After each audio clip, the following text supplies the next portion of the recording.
Start on time here, even if we are in the European Parliament. I would like to welcome everyone to this hearing with the Commissioner-designate for Crisis Management, Janez Lenarčič from Slovenia. We have 3 hours and 25 questions in front of us, some of which will be asked by our colleagues from the Committee on Environment, ENVI, which is associated to this hearing. Before we start, I would like to go over the formalities and the setting for this hearing. Let me remind you that in the line of the guidelines of approval of the Commission, the Parliament evaluates Commissioner-designate on the basis of their general competence, the European commitments, and the personal independence. It also assesses the knowledge of their portfolio and their communication skills. Before the hearing, the Commissioner-designate has replied in writing to a preparatory questionnaire. The written answers have been distributed to members in all languages. We do note that the Committee on Legal Affairs has raised no objection to holding this hearing. And as I said previously, the Committee on Environment, Public Health and Food Safety is associated to this hearing.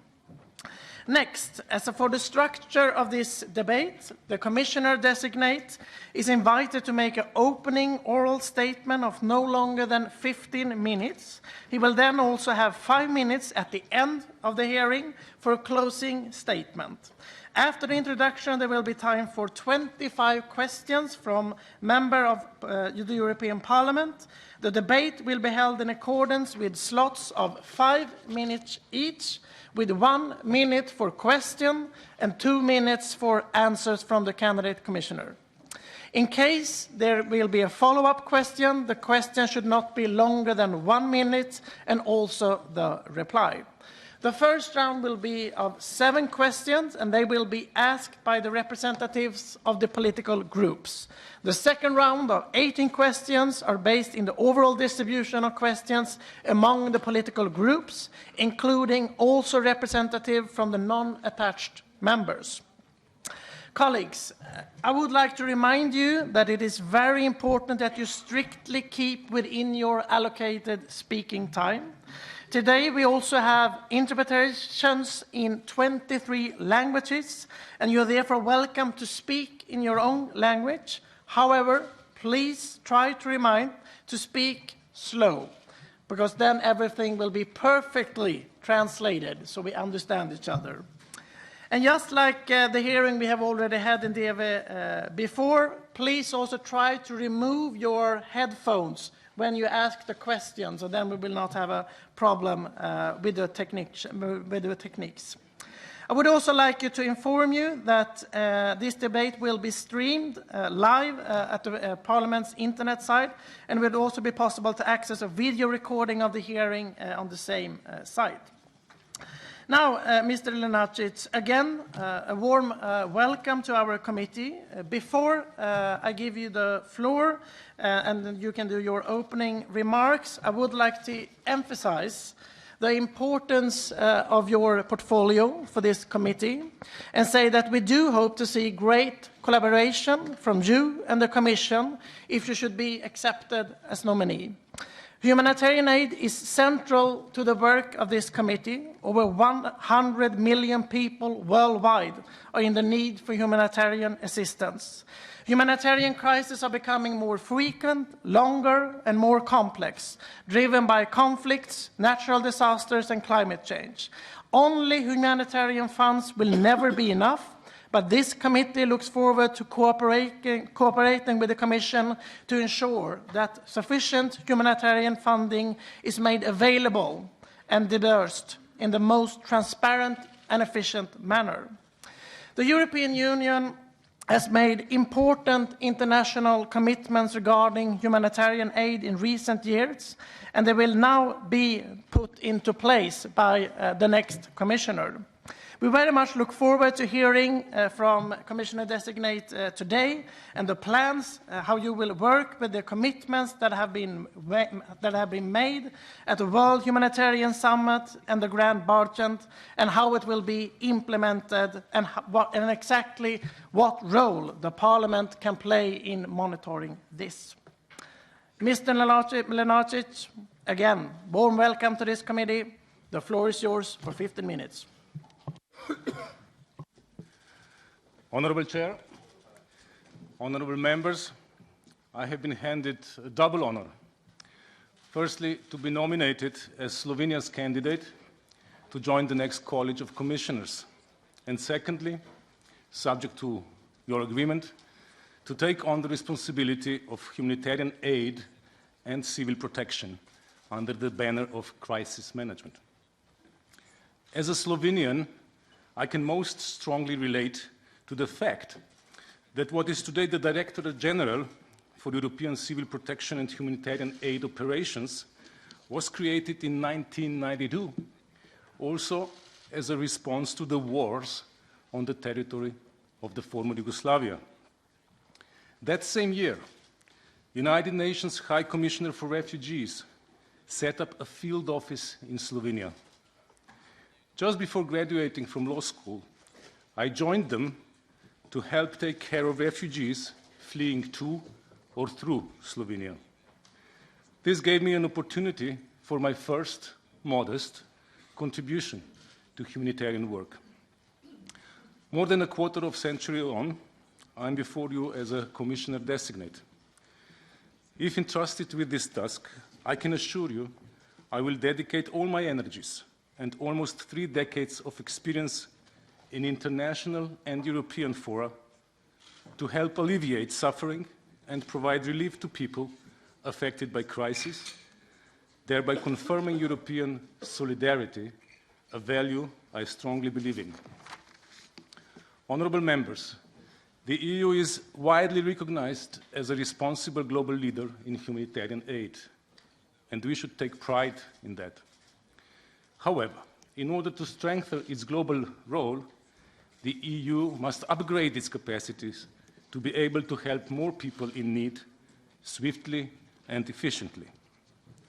Currently, the EU reaches out to over 100 million people in need each year, both inside and outside the Union. This directly affects the lives of men, women, and children, without discrimination on the basis of their nationality, race, gender, religious belief, class, or political opinions. It is reassuring to note that some 90% of Europeans support EU's action in both humanitarian aid and civil protection. I also know these endeavours have traditionally enjoyed strong support in this Parliament. I can assure you that I have every intention to work with you in partnership, to keep you informed, and to listen to your views and concerns. Honourable members, as much as my nomination means an extraordinary opportunity to serve the European Union, I am also acutely aware of the plethora of challenges that the portfolio of crisis management entails. Today, ever more people around the world need humanitarian assistance. Almost 71 million people are forcibly displaced, and not only because of conflicts. Each year, some 70,000 people die, and further 70 million people are injured, left homeless, or in need of emergency assistance as a result of natural disasters. Next to casualties, the costs are high, and they continue to grow. Since 2010, natural disasters have caused over 13 billion euro of damage each year in Europe alone. What is worse, the trends we face are worrying. Humanitarian crises last longer and are more complex than ever before. Natural and man-made disasters occur with increasing frequency. More and more people are affected, including in Europe.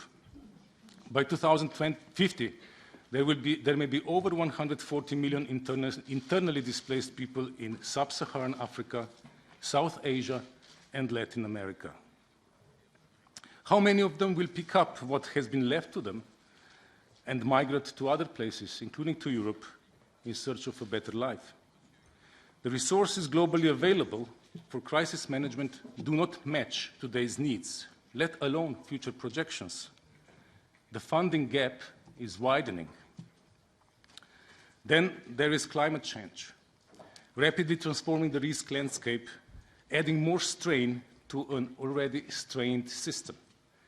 In report after report, we learn more about climate change and its impacts. Rising sea levels, increasingly frequent and intense storms, longer periods of drought, more devastating floods. Life support ecosystems are under duress. But do we need another report to convince us of the gravity of climate change? The young generation obviously does not. They know for a fact that our house is on fire.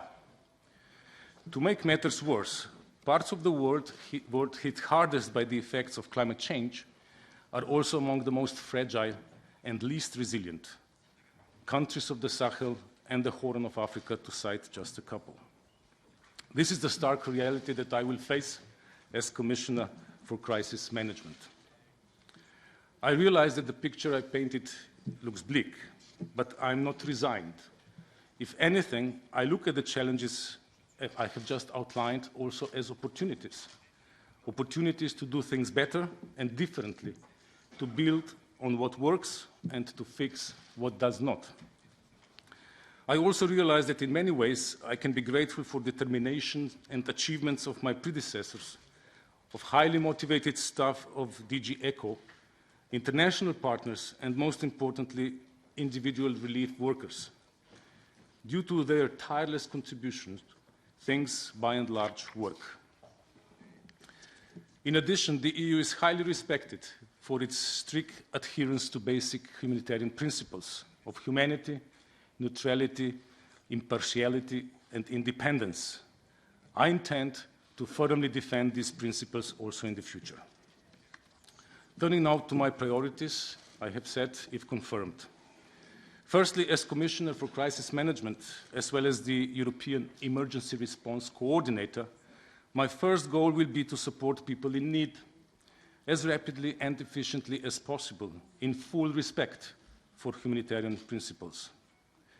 In this regard, I will maximize the efficiency and effectiveness of our crisis response so as to reach the maximum people in need.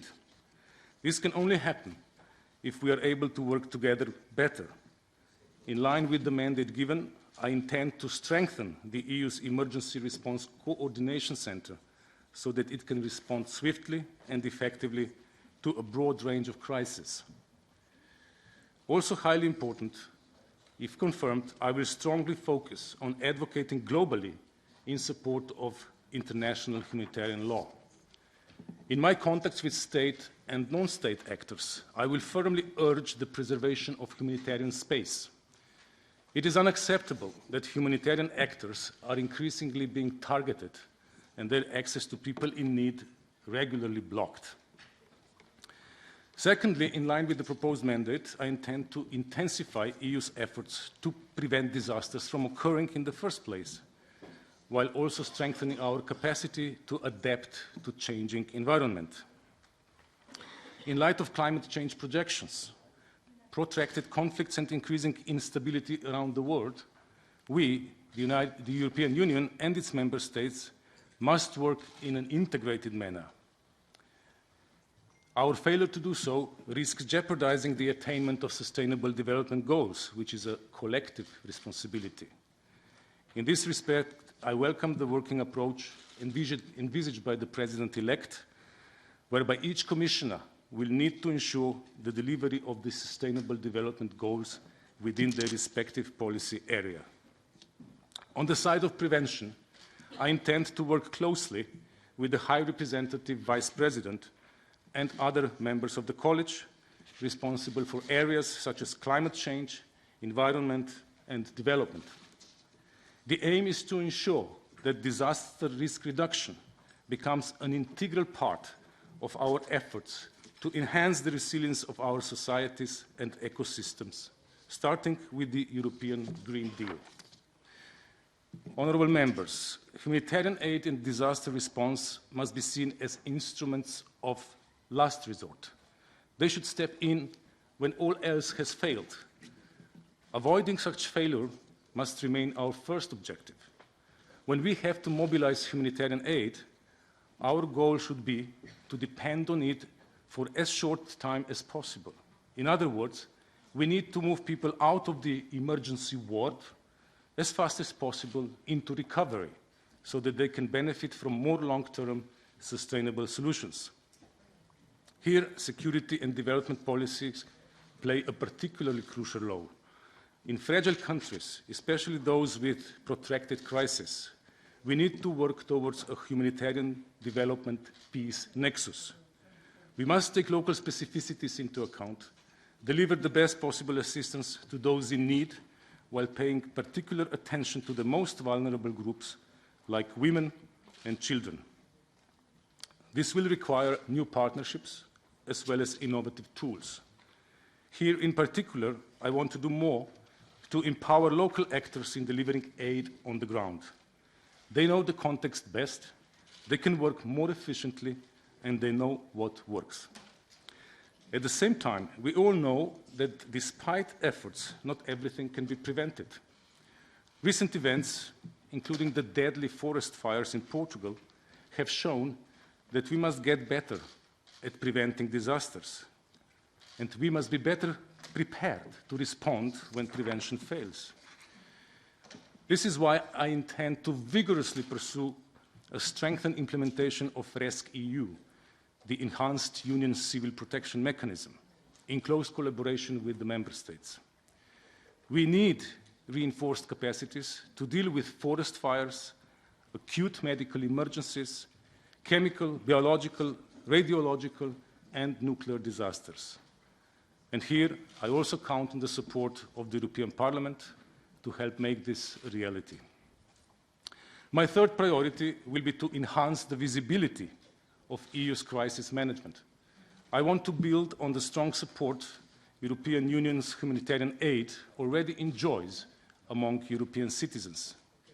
And I want to reassure them that every single euro spent in this area is euro well spent. Our most important audience should be EU citizens and beneficiaries. I will therefore place high priority on communication to them. Honourable members, I will not hide the fact that these priorities and objectives come at a cost.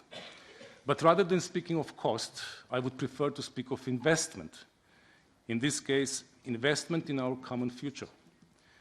For this, I call on your support in securing the proposed 30% increase of the humanitarian aid budget as part of the next multi-annual financial framework. This is essential for delivering our ambitious agenda over the next 5 years and beyond. I would also value your continued support to ensure efficient and effective budgetary spending. For my part, I will guarantee that funding is disbursed to those in need transparently and on the grounds of sound financial management. In carrying out my responsibility, I will stand ready to work closely with both committees present here.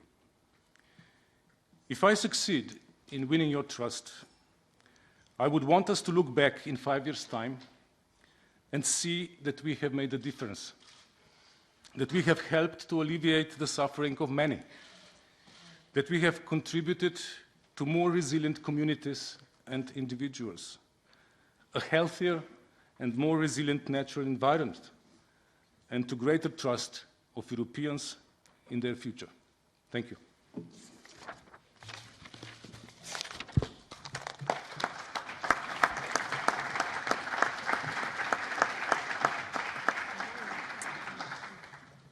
Thank you for that opening, Commissioner Designate. I will now start the first round with representatives from the political groups, and I will now give the floor to Jörgi Hölveni from EPP.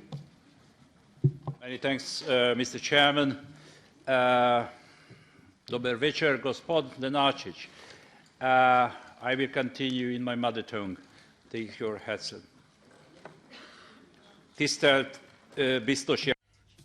Commissioner Designate, according to data released by the UNHCR in July 2019, 186,604 Syrian refugees returned to Syria from Egypt, Jordan, Turkey and Iraq between 2016 and July 2019. Although there is no peace in Syria, these figures indicate that in certain parts of the country, reconstruction has begun. Many of the 5 million refugees who have fled the country will decide to return in the coming months. The problems of approximately 6 million internally displaced persons will also have to be addressed. These people want to get on with their lives in the land of their ancestors. This includes the Christian minority whose members have suffered terrible persecution at the hands of Islamic State. We need to give them all the help we can. After more than 8 years of war, these people need basic services, including basic infrastructure, drinking water, healthcare, and education. For Syrians to be able to exercise their right to stay, these basic conditions have to be provided. Given this context, Commissioner Designate, how do you intend to help returning Syrian refugees and provide for their basic humanitarian needs? Thank you, Mr. Hölveni. I would just like to remind everybody that we need to keep within the 1 minute. See this as an example that it was too many seconds over the 1 minute. But now I give the floor to Commissioner Designate. Thank you, Honourable Member, for this question. I will pursue the principled position when it comes to returns. That means we will support returns, promote returns that are safe, that are dignified, and that are sustainable.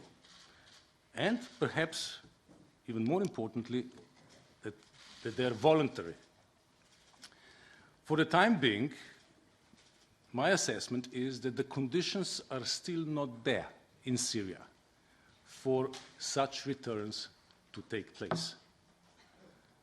I agree with you completely that reconstruction of Syria will require enormous investment.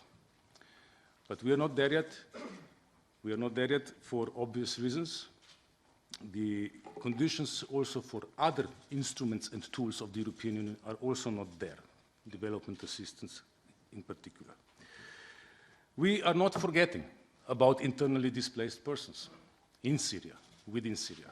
Actually, the Commission is providing the bulk of the assistance to these people through neighboring countries, but also through Damascus.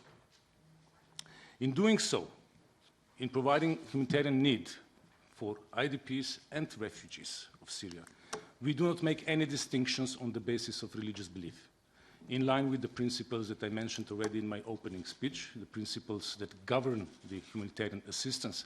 And among them is the principle of impartiality, which I intend to vigorously defend.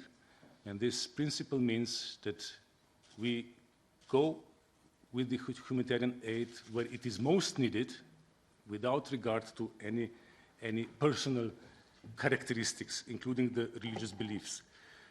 Having said that, I can confirm to you that the Commission has been supporting and assisting also members of Christian communities who have been victims of persecution, who have been among refugees, and this assistance is taking place both in Syria as well as in northern Iraq. Thank you. Follow up. Let's save the time. Afrikában kialakult. Thank you for your reply. We face even greater humanitarian emergencies in Africa, where religious and ethnic conflicts could give rise to new humanitarian crisis hotspots. Do you agree that the humanitarian policy of the Union must be guided by the principle of bringing help to where it is needed? Or are you willing to follow the good practice of humanitarian agencies of member states? Thank you. Commissioner Designate. I'm not sure, Honourable Member, if I got this question right, so I apologize if I misunderstood it. But also in Africa, I will insist that the humanitarian assistance goes where it is needed most, on the basis of the principle of impartiality. We go where there are needs. In doing so, we rely on our partners that come from the United Nations system, like UNICEF, like UNHCR, like World Food Programme, and also, to comparable degree, to non-governmental organizations. Also, in line with our commitments taken in the framework of the Grand Bargain, I will insist on involving, through these partners, also the local civil society, local actors. Because, as I said in my opening speech, they are the ones who know the local environment best, and they are the ones that can provide the humanitarian assistance in a most effective manner. Thank you. Norbert Neusser, S&D. Welcome and thank you, dear Commissioner Designate. The question is coming from behind, so it's not a dangerous question, nevertheless. I will continue in German. Sie haben in Ihrem statement. In your statement, you said that we have more protracted conflicts and natural disasters, and we need effective aid. We need emergency aid, and we need interlinking between civil protection and humanitarian aid. Now, fragile states can't guarantee basic services. Therefore, the population have to be brought into the reconstruction efforts to gain resilience. We've got the Nexus to help with development work. I wonder, therefore, how you are going to make the Nexus more effective if you become Commissioner, and how do you evaluate the pilot project in Chad, Nigeria, Sudan and Uganda? Thank you. Thank you, Honourable Member. Fortunately, this is a rotating chair, so it's no problem if a question is from behind. Thank you for this question. First of all, I would like to underline that our humanitarian aid activities are fully complementary with civil protection activities. There is no contradiction in that. There is room for both tools, both mechanisms when we deal with emergency response, but also when we deal with the measures like prevention and preparedness. Nexus is something that I value very much. And it has already proven its worth when it comes to nexus between humanitarian and development activities. I intend to pursue that. Why? First of all, because we don't want the humanitarian aid to be needed forever. I don't think that is in our interest. I also don't think that that would be in the interest of the beneficiaries. I think that in their interest, as well as ours, is that they are lifted out of their situation of dependency on humanitarian aid. And here is where I see the role for development to come in, the so-called humanitarian development nexus. I will advocate involvement of both my colleague for international partnerships, Commissioner-designate Urpilainen, and her Commission services, to get involved as soon as possible, from the outset. from the outset, because already if we tackle long-term needs and root causes of a certain situation, this can also facilitate the transition from humanitarian aid to development cooperation.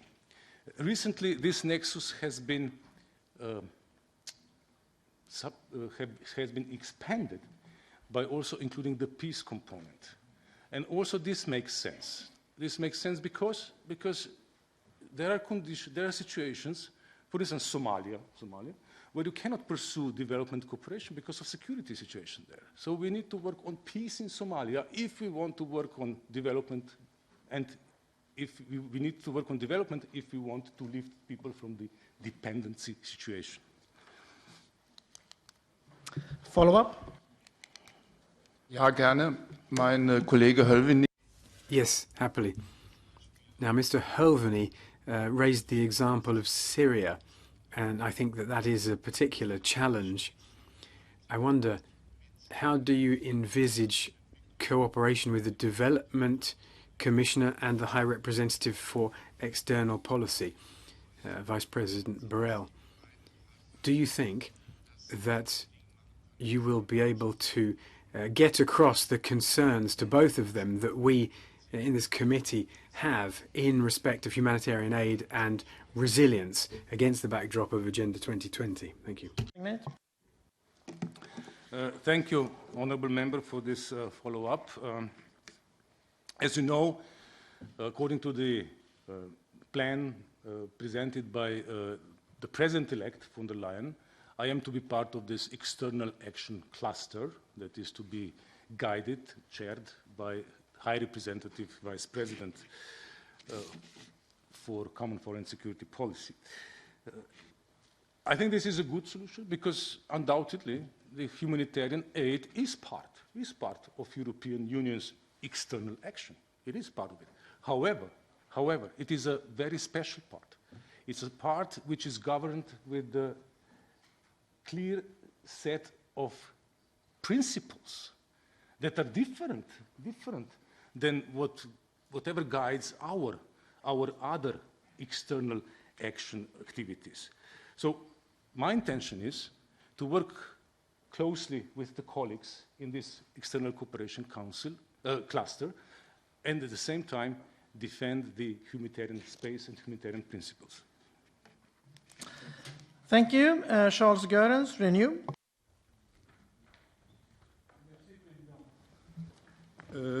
Monsieur le futur commissaire. Commissioner designate.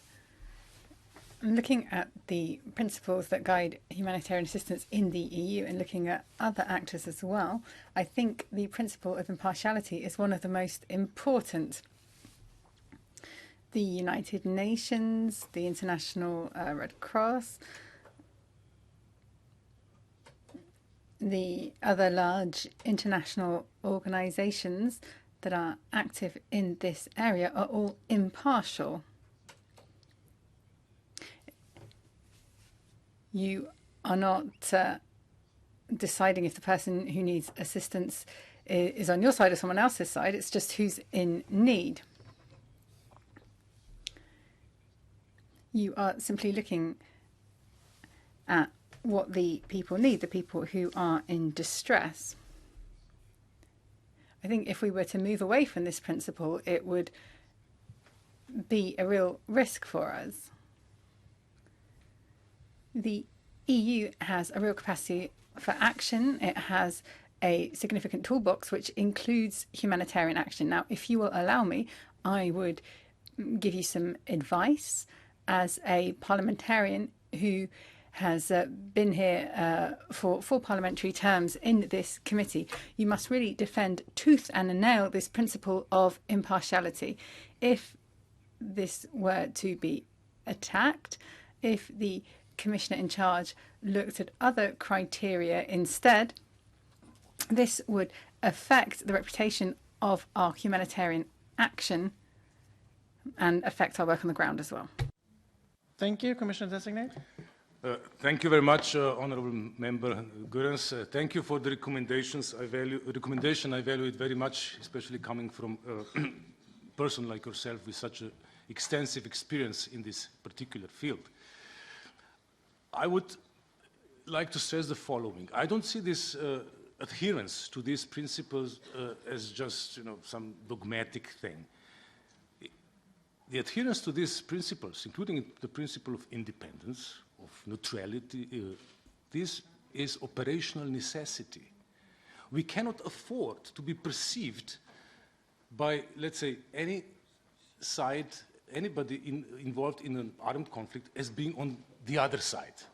Because if we are perceived as such, we would endanger the access to humanitarian assistance by the affected population. We would endanger the affected population itself, and above all, we would endanger the safety of humanitarian workers. So the respect for this principle, I'm aware, I'm fully aware, and thank you again for pointing this out. I'm aware this is the sine qua non for European Union's humanitarian aid. Follow up, 1 minute. La question additionnelle que je voulais... The follow-up question has already been answered, so I do not need to ask it again. Thank you, Mr. Goerens. And you saved the time. Thank you. Then I would like to give the floor to Michel Revasi, Greens.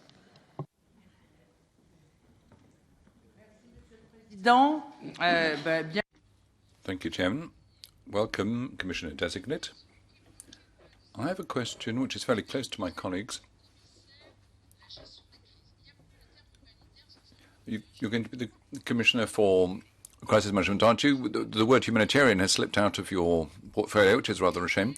But may I ask you this? What criteria will you use in deciding to take action in a humanitarian crisis when there are natural disasters, such as the massacres in the Bahamas or the earthquake? It's clear everything's been destroyed and Europe takes action.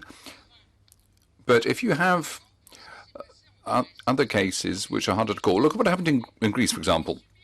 Austerity measures as a result of Europe's decisions on Greece, and they weren't the only ones, when people no longer had access to medication, when women were no longer able to be treated for cancer or get their children vaccinated, is that something that you would include within humanitarian assistance? I want to understand where you're going to set the yardstick. What standards are you going to apply to that? Thank you, Commissioner Designate. Thank you very much, Madam Honourable Member Rivasi. I would like to say first a word about the title of this Commissioner. I think the intention was to make it clear that there is one member of this Commission who is responsible for emergency response in crisis situation. And obviously, humanitarian aid is part of European Union emergency response. But it is a distinct part, and I have already gone through that, distinct part governed by distinct principles, and I will insist on that. Now, your question, I think, is really a question for all of us. My answer would be first, we go on the basis of the needs assessment. When we assess that there is a need, we should go. And in accordance with the principle of impartiality. And if this need is within the European Union, we should go within the European Union. I don't think that we could deny humanitarian assistance to affected population within European Union for some conceptual or other reasons. That would be at odds with the principles that I have mentioned already several times. So, in principle, my answer would be yes. Yes, if necessary, we should also go and do humanitarian work within the Union. Actually, it happened already once. It happened during the migration crisis, where humanitarian aid was delivered within the European Union to Greece, to help Greece face the challenge. Thank you. Follow up. Alors, Well, then let me put a second question to you. The Haiti earthquake. How should we proceed, Commissioner Designate, when it comes to establishing a link between an emergency situation and development? In Haiti, once you brought in food, it wasn't actually food for the people. It was food from outside. So where's the consistency? When you're bringing food in, surely you've got to bring in stuff that the people can eat. Then seeds, very often foreign seed is imported. GMO seeds, furthermore, which actually disrupt the way farming is organised subsequently. So I'd rather like to know what strategy you're going to implement to make sure that humanitarian aid and development aid are in kilter with one another, because the decisions you take on the one are going to have an impact on the other. Thank you. Yes, indeed, this is a challenge. It is a challenge for various reasons. Among other reasons also because the procedures that we follow for humanitarian assistance are more flexible, of course, because we need to react quickly and fast in order to save lives, alleviate suffering, and the procedures that are in place for allocating development aid. But I think these kind of challenges can be overcome.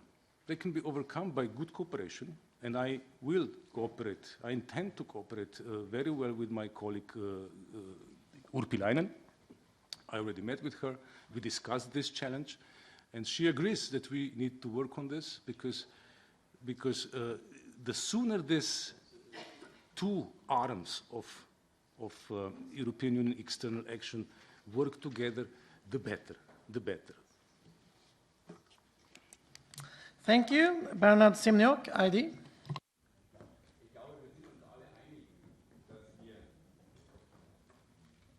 Wir sind uns alle einig, dass wir I think we're all in agreement that we should be providing this assistance wherever in the world it is needed. But we don't actually have to go that far. Just in front of our front door, just outside of our border, there is a real crisis. These migratory flows we are seeing. We need to be sure that all of this illegal activity that directly or indirectly threatens our citizens is tackled, or that affects the financial interests of the member states.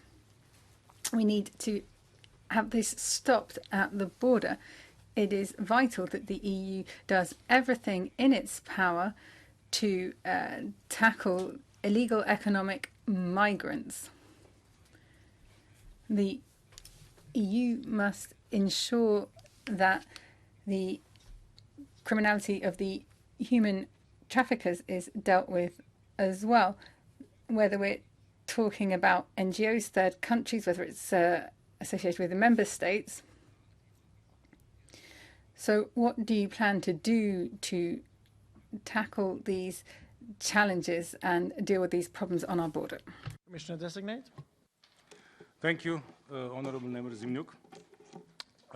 First, I would like to underline the fact that humanitarian aid is not a migration management instrument. The European Union has other instruments for that area, and humanitarian aid is not one of them. Second, when we assess the need, if there is a need for humanitarian assistance, we usually focus on people that are forcibly displaced, mainly refugees. That doesn't mean that we would deny humanitarian assistance to migrants, let's say economic migrants, not at all. But as I said earlier, we have other instruments in place. But if there is also humanitarian need, a need for humanitarian assistance, we would also provide that. Actually, we are doing that, for instance, in Bosnia-Herzegovina, that is unable to cope with the migratory pressure. We go there, even though a part part of the migrants are clearly people who are most likely economic migrants and not refugees.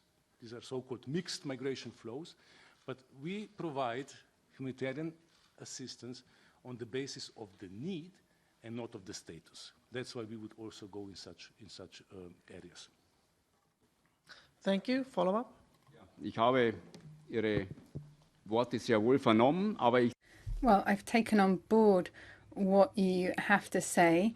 I see you're active in crisis management, and I see this as a crisis. You can't just talk about it as a volcanic eruption. We're talking about protecting the citizens of Europe. The EU can't secure its own borders anymore. There are terrorists coming in. We have all of these different problems, so we need to be aware of these threats. This is a crisis. We're talking about protecting our own citizens. We're seeing that the EU is failing to secure its own borders. We saw this in the previous mandate, and we won't do this unless we tackle the source of the problem. So what specific measures do you have planned? And I'm talking about a coming crisis here to really protect our citizens, particularly from these illegal migrants that are being brought into the country. And we have to consider the possible health risks as well, the diseases that they could bring in, such as Ebola. Commissioner Designate. Was eine Schande ist, sind Sie, liebe Leute hier. Yeah. This is a scandal. We're thinking of the European citizens here. These are the taxpayers. They're paying for the EU.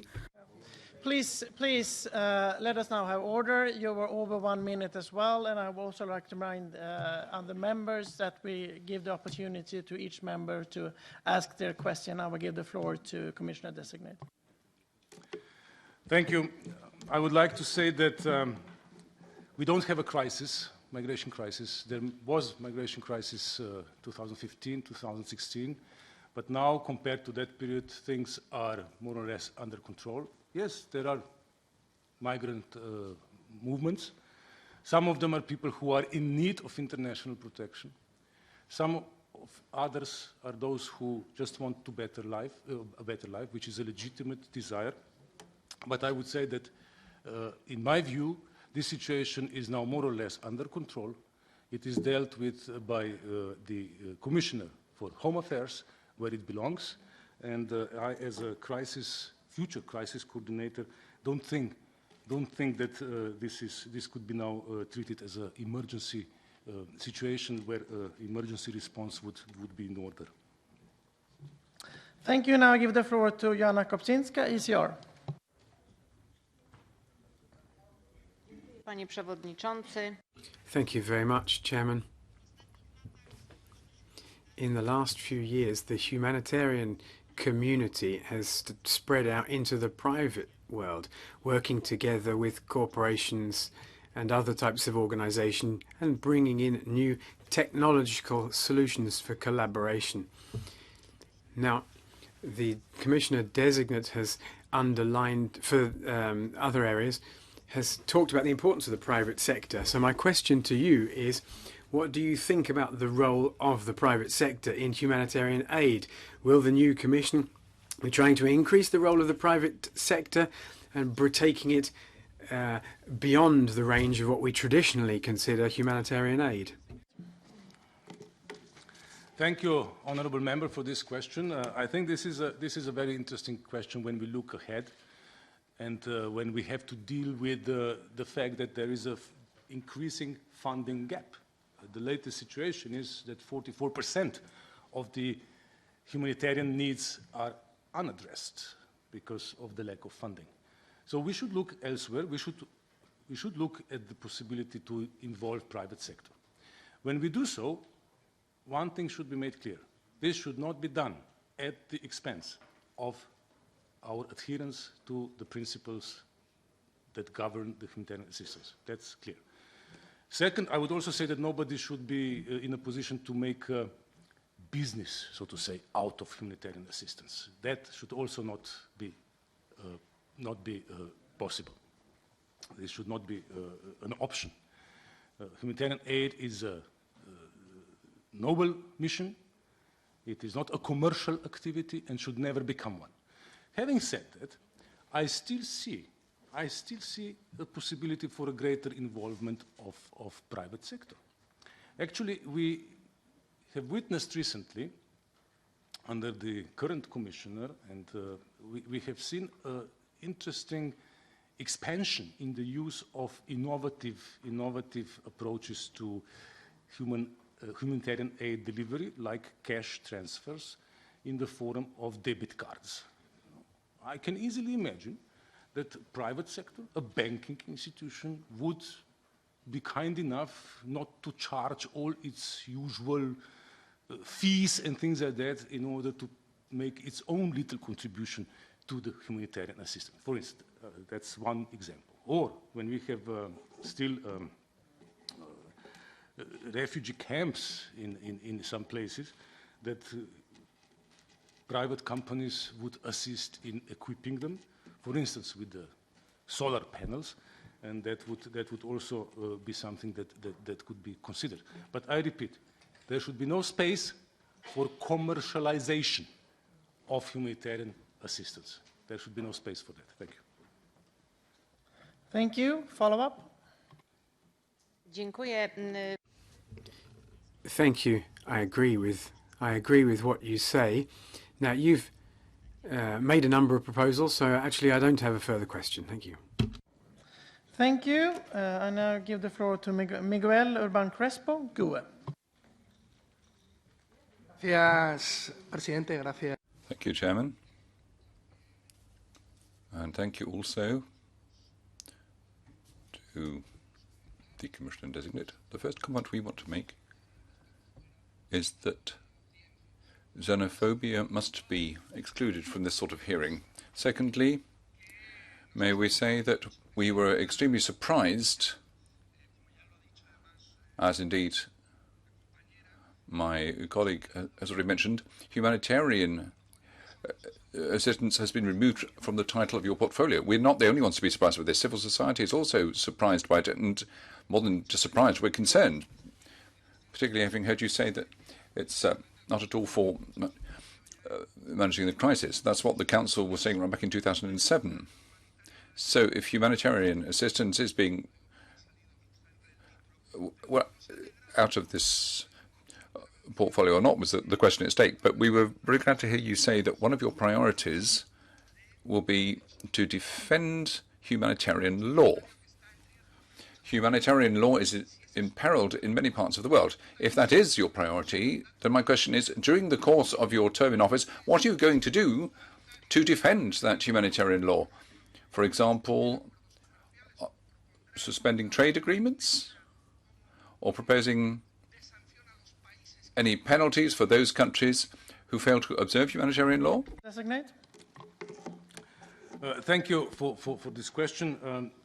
I do think that I did mention in my opening speech the importance of the international humanitarian law and my commitment to defend it, because, as I said, there is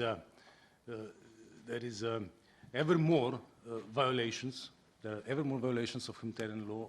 We see how humanitarian infrastructure, not just civilian, humanitarian infrastructure is deliberately targeted. We see how the humanitarian aid is blocked and its access to affected population prevented. What will I do about this? First of all, I will speak up about it. I will raise my voice. I will condemn all violations of international humanitarian law. That's what I will do. Second, I intend to work with those organizations that have privileged access to armed actors, be it state armies or non-state armed actors, to draw their attention to the importance of respect of the international humanitarian law. An organization, just for illustration, that has such privileged access in most cases, fortunately, is the International Committee of the Red Cross. And I do count on cooperation with them to instill in all conflict situations better respect for the international humanitarian law. And also, the third thing that I intend to do is, European Union, as you know, does have some training missions in the security sector, the military sector. I will insist that such trainings include topics like international humanitarian law, gender issues, and things like that. Follow-up? Gracias, Presidente. Thank you, Chairman. There's a problem here. In this House, we're all too accustomed to speaking out against violations of humanitarian law, but what we need is something tangible. I put 3 specific instances to you, asking you what you would do. First of all, you mentioned humanitarian organizations being targeted or shot at, as we saw in Israel and Palestine. What would happen if we had the flagrant violation of humanitarian law, as we've seen in Israel and Palestine? What would you do? What would you do in the instance of what's happened with the Kurdish people in Turkey? Or again, what Morocco has been doing vis-à-vis the Sahrawi people? Those are 3 examples of flagrant violations of international humanitarian law where our House generally speaks out without any specific measures being adopted. What about Saudi Arabia and Yemen, for example? Is there an arms embargo imposed on them? No, there's not. That's my question. Designate. Thank you. When I say I will speak up in cases of violations, I will do so publicly, but I will also use all available channels, diplomatic, discreet, informal, or through organizations like I mentioned, to persuade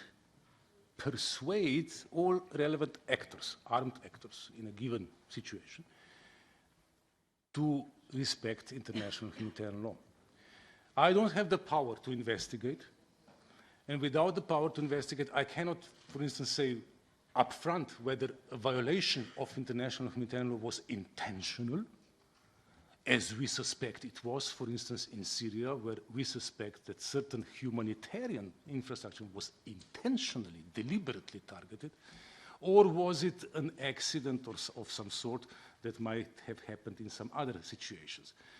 So without clear answers on that, I will limit myself to speaking up publicly against violations wherever they happen, and using all channels, formal and informal, to work with those responsible for respecting international humanitarian law to do so.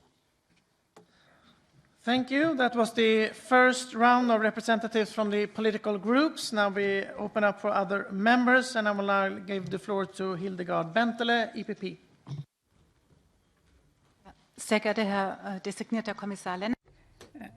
Commissioner Designate, I would like to look at the political guidelines from Ursula von der Leyen. Ability to help the countries hosting refugees to offer them decent and humanitarian conditions. To this end, I support the establishment of humanitarian corridors. So meine Frage lautet. So my question would be, what is your position on these humanitarian corridors? Where would you put them in place, and how would you put them in place?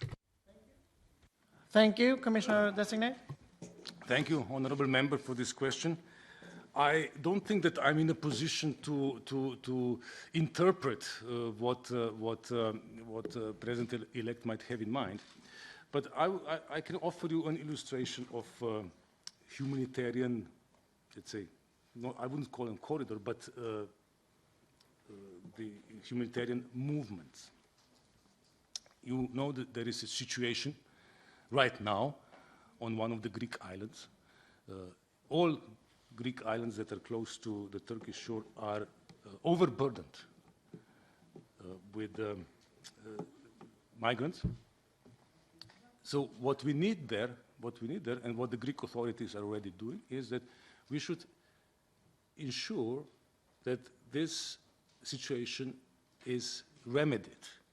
If you cannot build larger capacities on the island, then you have to move these people to the continental part of Greece.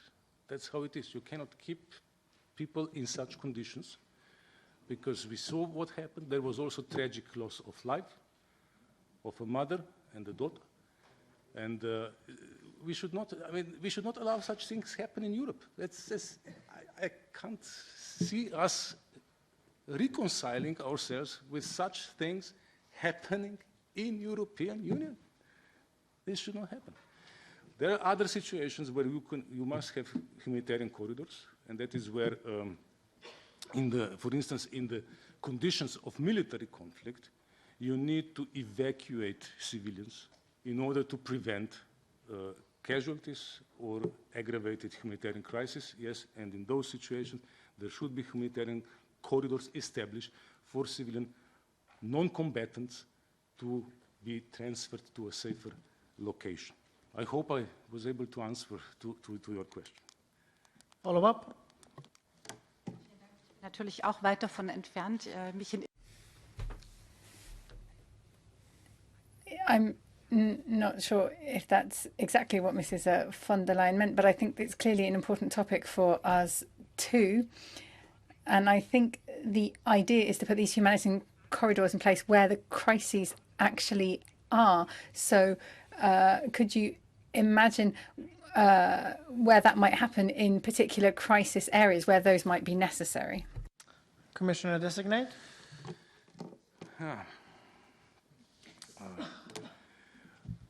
I can imagine easily. Actually, I can imagine many places where such measure would be necessary and needed.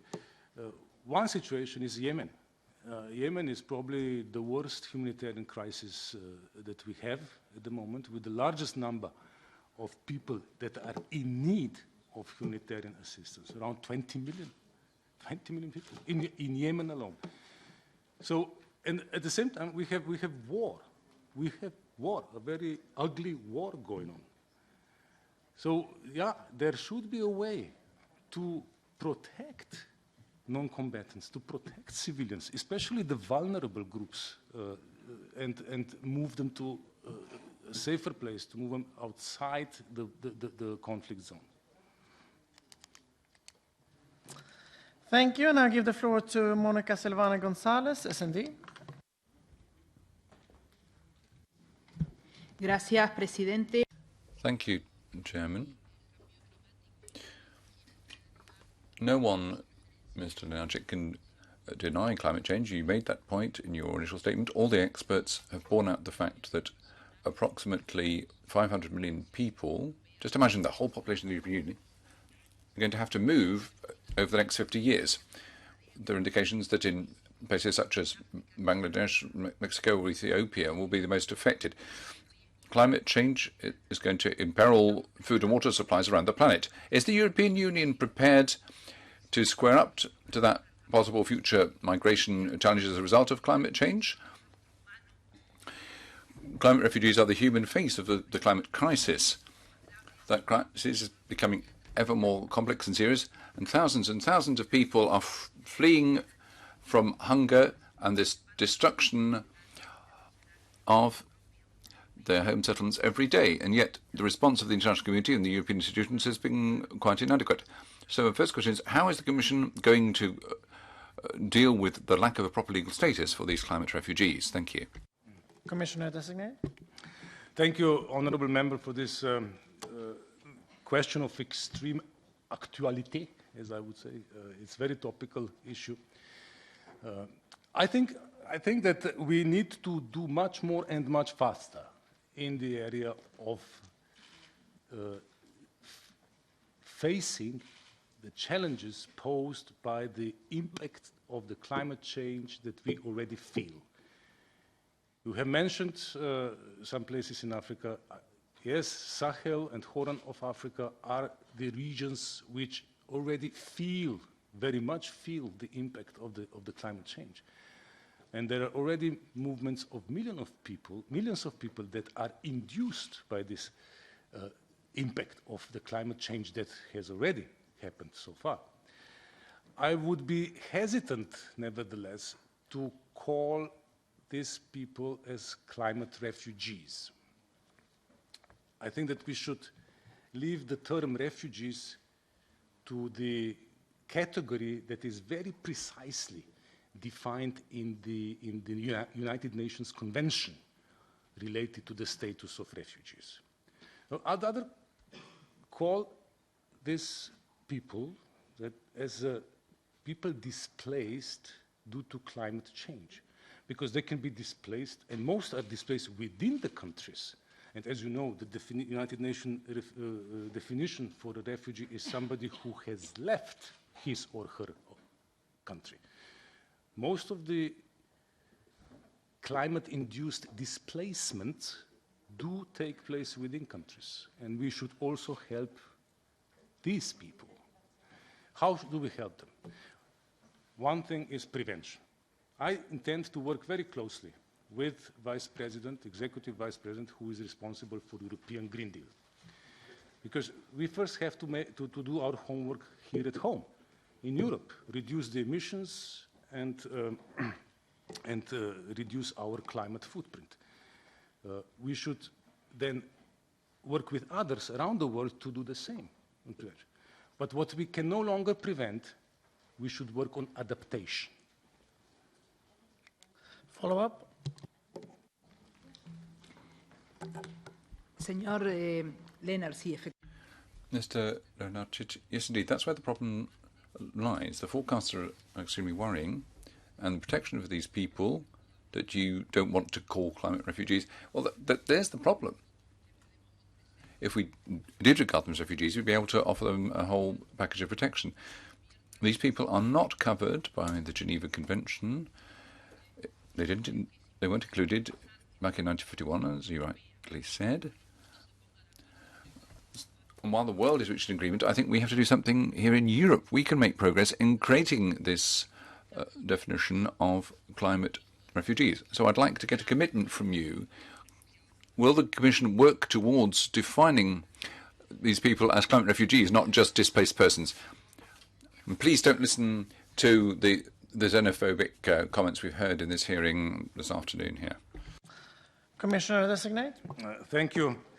I, of course, listen to all the comments, but that certainly doesn't mean that I agree with all of them. On the contrary, there are some with which I clearly disagree. Now, I do commit to work, especially with the United Nations, because the United Nations is let's call it custodian of the UN Convention related to the status of the refugees. I will work with our partners on the definition of the phenomenon that you described, because one thing is clear, these people need protection.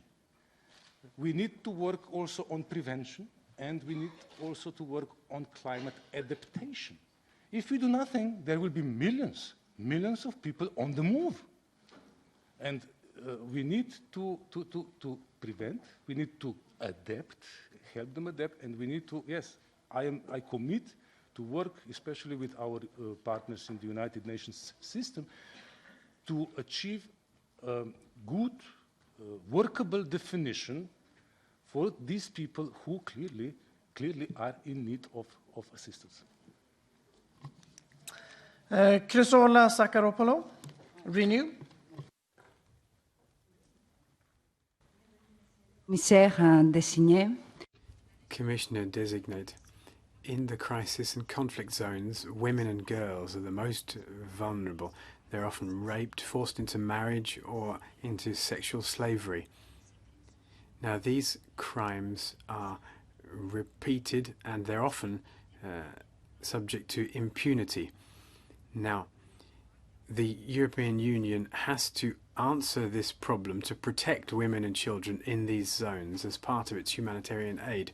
How do you think you're going to prevent and protect against sexual violence? How are you also going to meet the Commission's goals on safety of women as part of your work within your portfolio? Thank you. Commissioner designate. Thank you, honourable member, for this question.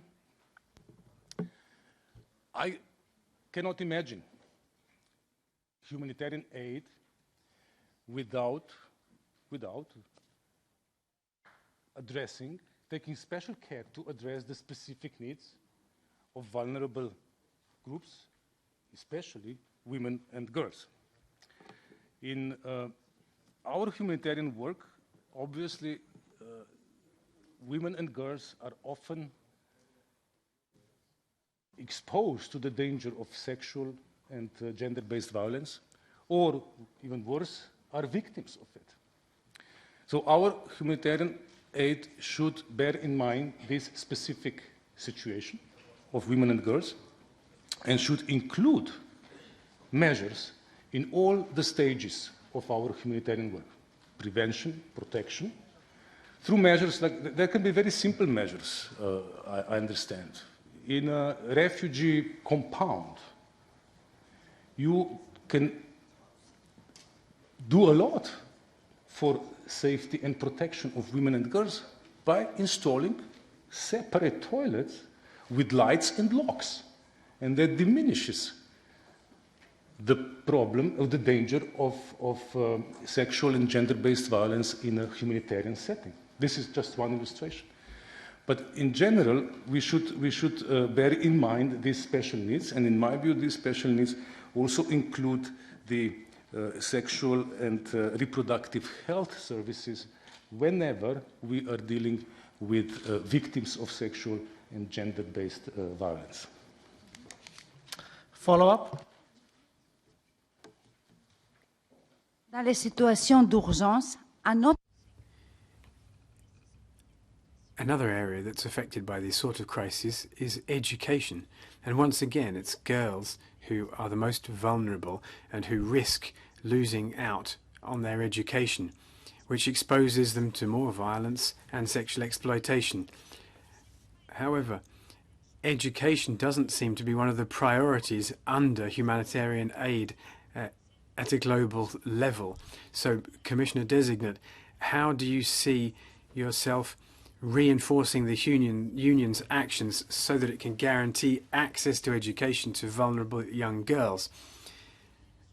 Are you going to commit the right level of sufficient resources to that? Designate. Thank you for this follow-up question. Education will be one of my priorities when I go about the humanitarian aid. Traditionally, the humanitarian aid was focused on food, shelter, water and sanitation, and basic healthcare. But we know that when September comes, kids have to go to school. They cannot wait for a humanitarian situation to be solved and for development to take place and so on. They have to go to school right away. And this applies to both girls and boys. Girls and boys. No distinction when it comes to education. No distinction absolutely on the basis of gender. Not at all. This is one of key European values, and I will insist on that. I will insist on that, that we provide education in emergency situations, that we deploy sufficient funding for that, because we cannot afford to lose generations of children who don't go to school because they are in an emergency situation. We should work on expanding this concept of education in emergencies. And I give the floor to Rasa Juknevisiana, EPP. Thank you. I am going to speak Lithuanian. Branduoliniai incidentai. Radiological and nuclear emergencies are low probability and high impact events affecting societies in a profound manner.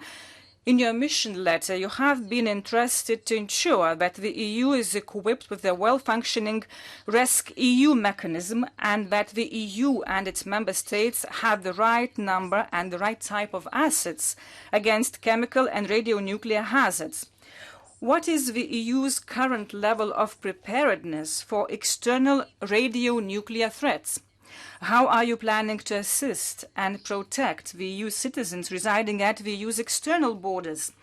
How are you going to ensure that the EU is able efficiently to increase the facility of old and new nuclear facilities along its borders in the south and in the east? Do you consider the task of enhancing the safety of such facilities an important task in your mandate? Thank you. Commissioner designate.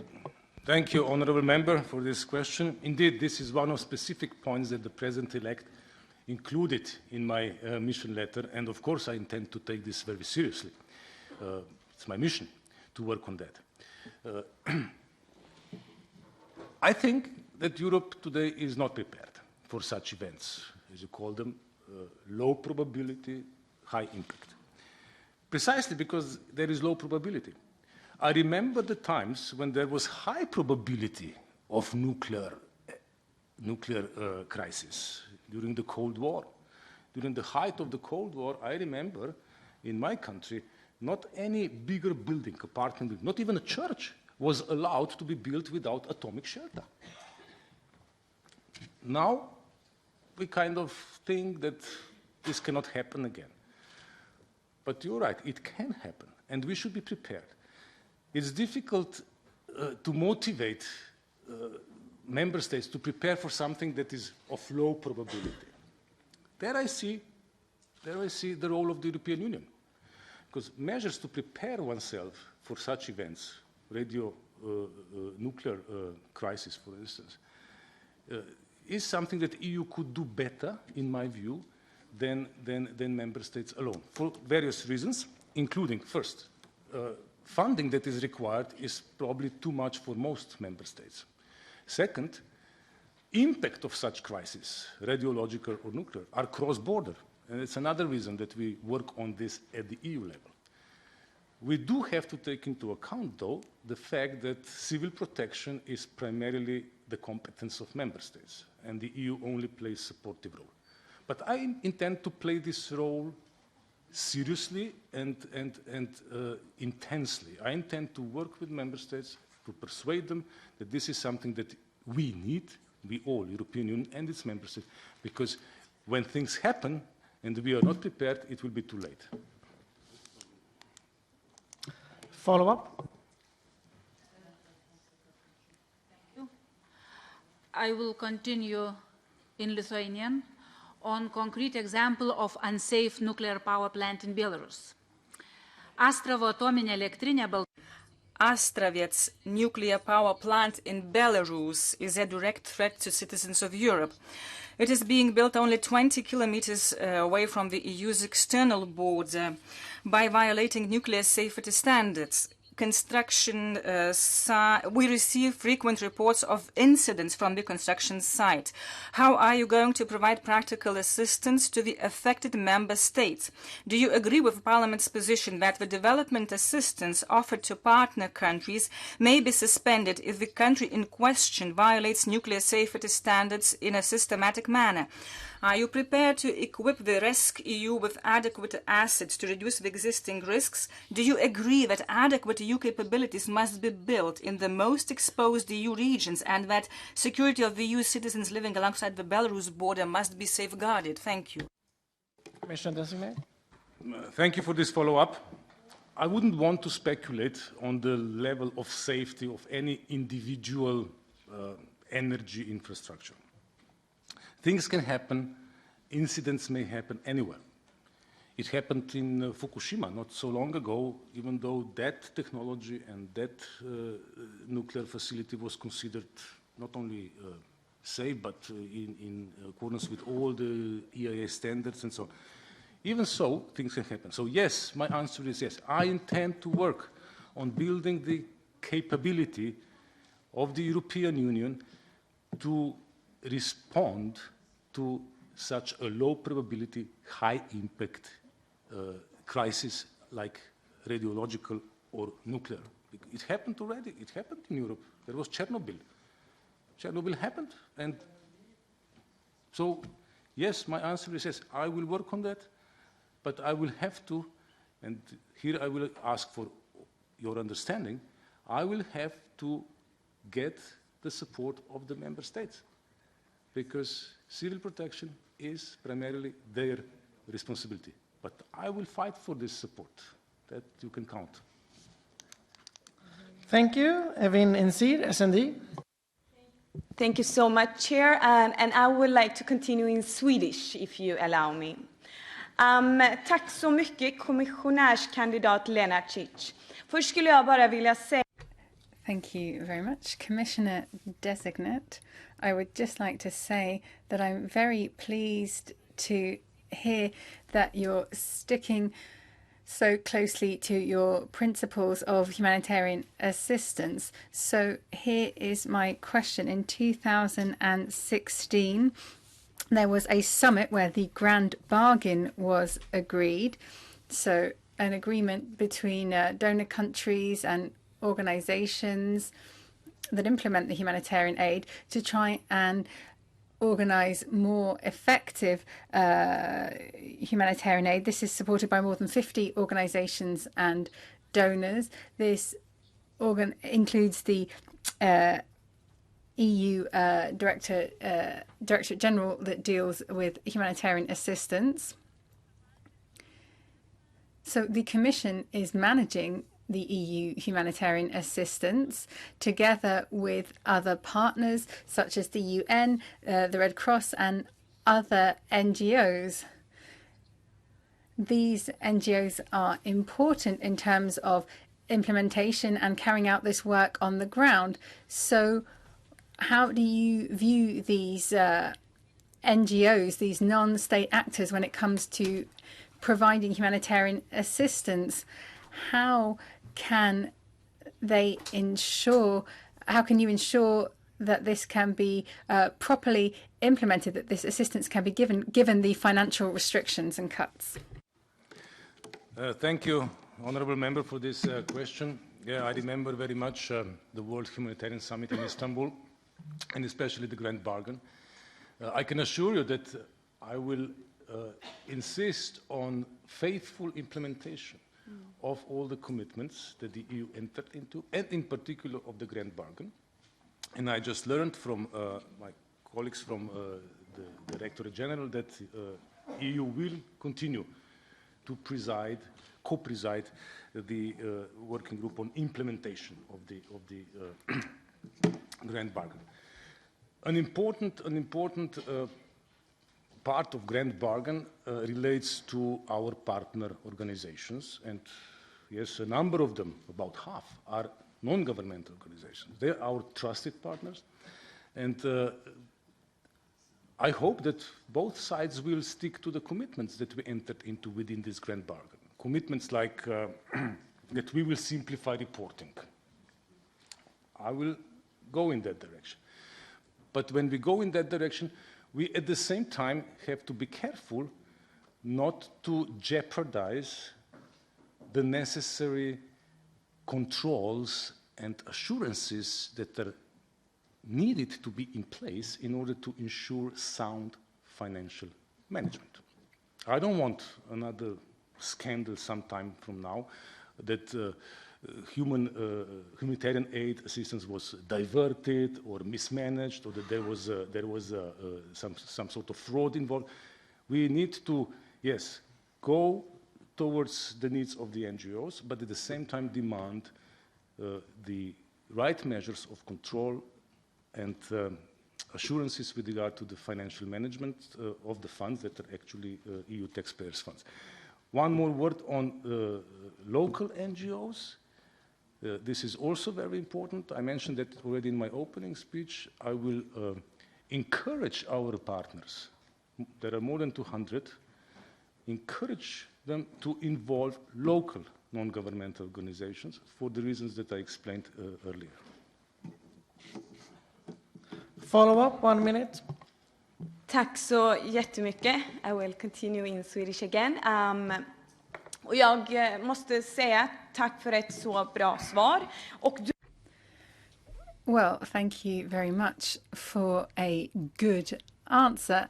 And in fact, you already touched on my follow-up question, which was about local partnerships with local actors. I think it's very important that those who are active at a local level are brought on board as well. You mentioned these local actors who obviously know best the situation on the ground. So thank you very much. Designate. Yes, thank you also for this follow-up.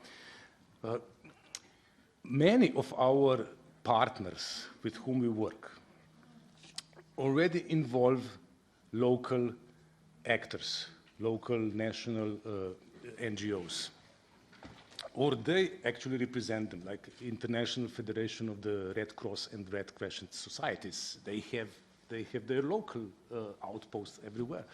So this is one of those commitments that I will take very seriously. I will consistently promote the inclusion and engagement of the local partners, both in humanitarian activities, as well as in building their capacities in this field, and including them, for instance, in national coordinating mechanisms, so that they participate in a very active manner in the entire cycle of humanitarian assistance.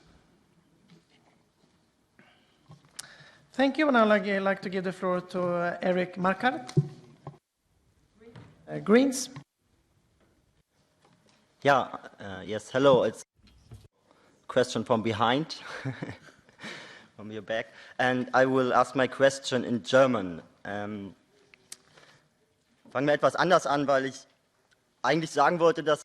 Well, let me just take off on a different tack, because I wanted to say that we can all be very happy that we've grown up or be allowed to live in this safe Europe, and that we have access to healthcare, and we can be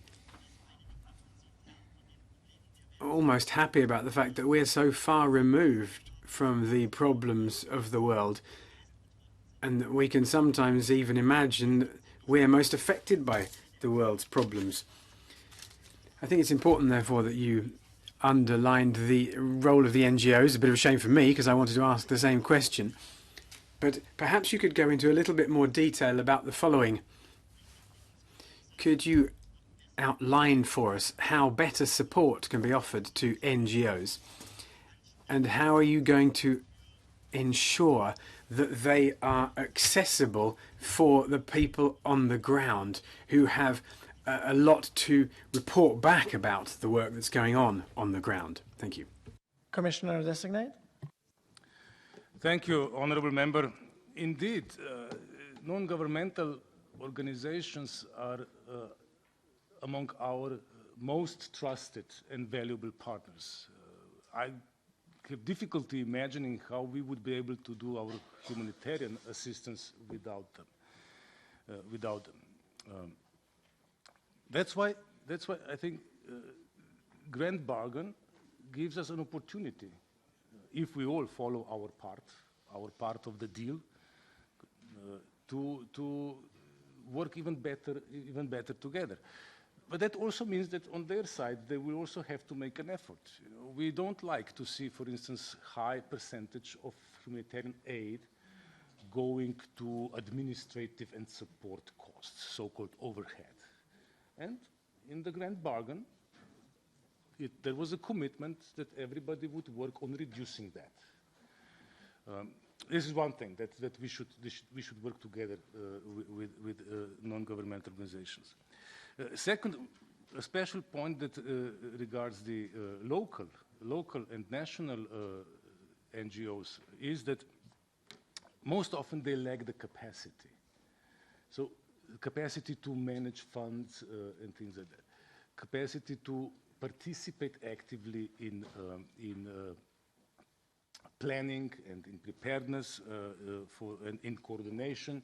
So we should, my idea is that we should find a way to increase this capacity, because the more they're capable, the more they can do for the affected population that are close by, because these are local organizations, and I think that they should be promoted in every possible respect, rather than assistance coming from far away with people who come from far away. I think it can be much more effective if it is locally provided. Follow up. Ja, vielen Dank für die Antwort. Thank you very much for that answer.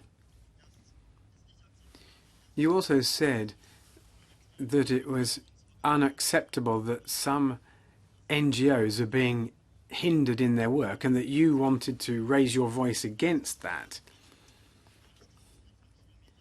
Now, not so many 1,000 kilometers away, but actually even on our own borders we can see NGOs being hindered in their work. For the 6th year in a row, hundreds of people have drowned in the Mediterranean. Are you going to raise your voice about this? And what contribution are you going to make so that NGOs saving people in the Mediterranean get more support? Commissioner designate. Thank you for this follow-up. It allows me to state very clearly that I'm convinced that the humanitarian activity should never be subject to criminal sanctions. That's one thing that I think should be clear, but apparently isn't. I will state it clearly whenever necessary. People cannot be prosecuted for their efforts in the humanitarian field. That should be clear. At the same time, you mentioned Mediterranean. There are rules of the maritime rescue. These rules give specific responsibility to member states, and they should observe the international maritime law. They should observe international humanitarian law. They should observe human rights standards. They all apply. They all apply. Thank you. I would now like to give the floor to Diana Gancia, ID.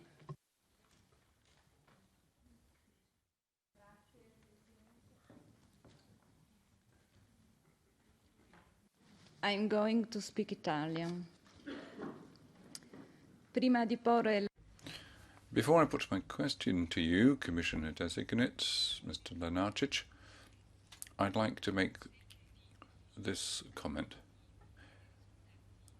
In defining the goals and results, this is something that has to be preferably performed by a degree of realism. So I think you need to define the priorities to be pursued, looking at what are the most urgent issues and the circumstances where our action can provide the greatest added value. With that in mind,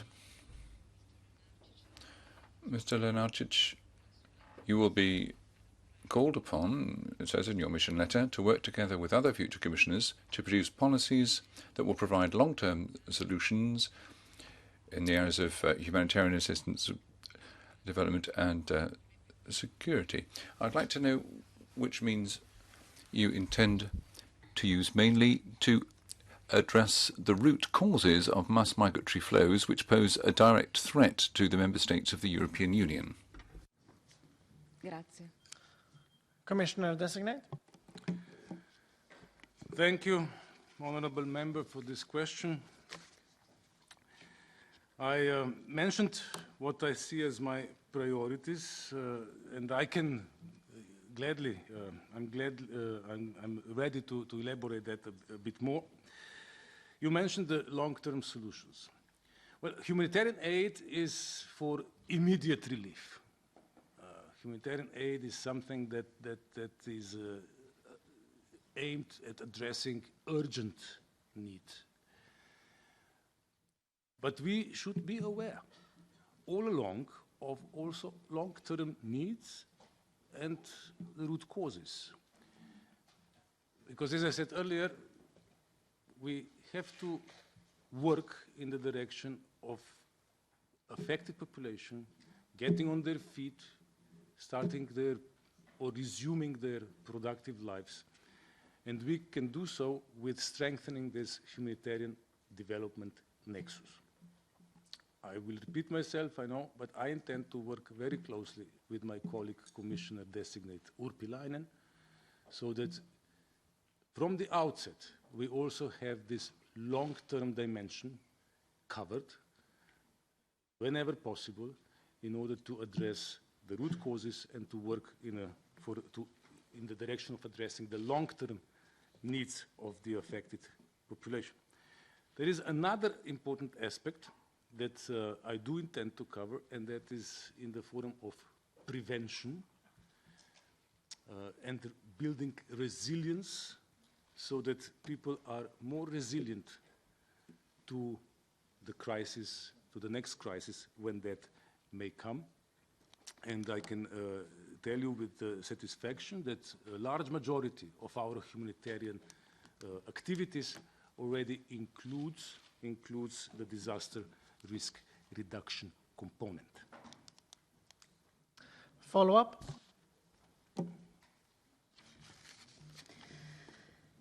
No, it's okay. Thank you very much.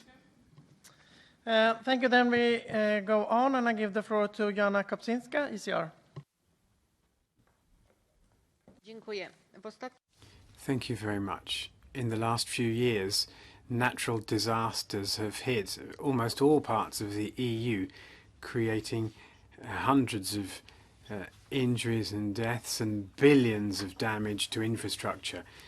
Earthquakes, floods, all sorts have really tested the anti-crisis reaction system in member states to the limits. Fears about security are also now more complex, particularly if you consider that climate change is going to create greater natural disasters in the future. In order to better protect citizens, we need an integrated system in order to protect Europe from natural disasters. Now, RESC-EU is relatively new, so I wonder if you already have some conclusions about how effectively RESC-EU works so far. Thank you, Honourable Member, for this question. RESC-EU is just starting, just beginning to work. The first deployment took place of the RESC-EU assets in Greece last summer, and my focus will be on implementing this enhanced civil protection mechanism, also referred to as RESC-EU. We will need to make sure that European Union has the right assets at its disposal.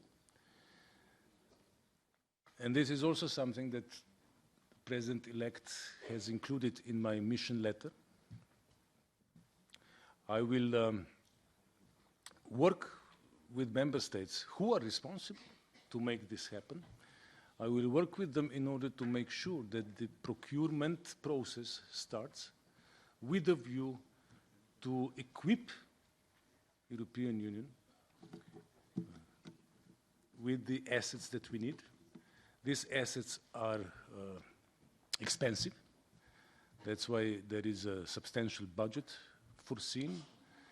It is about firefighting planes, firefighting helicopters, but also medical evacuation facilities and facilities related to the chemical, biological, radiological, and nuclear preparedness measures. So I intend to work on all this so as to make this whole rescue package a reality. But again, my challenge will be primarily to persuade the member states that this is something good, that this is what is in their interests, and I intend to do so from day one. Follow-up? Była już o tym mowa, pan przed...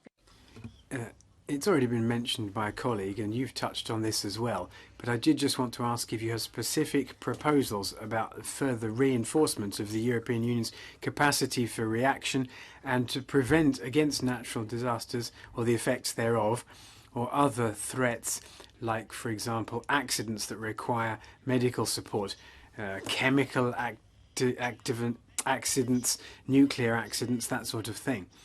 I'd also like to ask whether you are planning to cooperate with the ECDC's Reaction and Emergency Crisis Centre. Commissioner designate. I'm afraid I didn't catch the last part. Am I planning to cooperate with whom? You can have the floor again if you want to clarify the question. With whom? The last sentence of your question. The Centre for Cooperation and Crisis Reaction from the ECBC. I'll have to find out about that institution. I have to admit that I have not been familiar with it. But as for the assets, yes, indeed. I intend to work on, first, making sure that we have the required number of firefighting planes. We are not there yet. There are some, and they were deployed successfully last summer in Greece. We'll need to complement that also with some firefighting helicopters. There are two other areas where rescue is supposed to be equipped with reserve assets, and that is medical evacuation and chemical, biological, radiological, and nuclear preparedness assets. Those are not available in most European Union member states, and that's one more reason why I think we should build them. We should build this capacity at the EU level, and but ultimately this will depend on the member states because they are the ones who decide about procuring these assets. My role is to persuade them that this makes sense. Thank you, and I give the floor to Lucas Mandel, EPP. Thank you, Mr. Lenarčič. First of all, I congratulate you on being nominated as a new commissioner. All of us should never forget that it's a privilege to serve the European people in public office. And thank you for your presentation so far. What I yet liked most about your presentation was that you mentioned the external action cluster you will be part of in European Commission, since I think that the more commissioners take care of the strength of Europe to the outside, the better, since I assume we should not regulate too much to the inside, but strengthen Europe to the outside. And that's part of your crisis management capacity. So I ask you, what's your specific role in the external action cluster you mentioned? And more specifically, since it's also about prevention, if we do a right crisis management after natural disasters, even not only after conflicts, armed conflicts, also after natural disasters, if we do a right crisis management outside Europe, we take care of peace and stability in these countries and avoid even more terrible conflicts. What specifically do you intend to do in order to take care of prevention? Commissioner designate. Thank you, honorable member, for this question. I think it's very important that also the Commissioner for Crisis Management has a seat at the external action table. It's obvious that humanitarian aid in particular is part of European Union external action. But I feel the need to repeat here that this is a specific, self-standing part governed by specific principles, including, maybe I should mention another principle here, principle of independence. Decisions on allocating humanitarian assistance should be taken independently from European Union's other objectives, political, military, economic, strategic, whatever. This independence is something I will defend also at the table of the external action cluster. But we should work in coordinated manner. And I'm looking forward to working with High Representative Vice President Borrell, with whom I already met, and we already had the first exchange.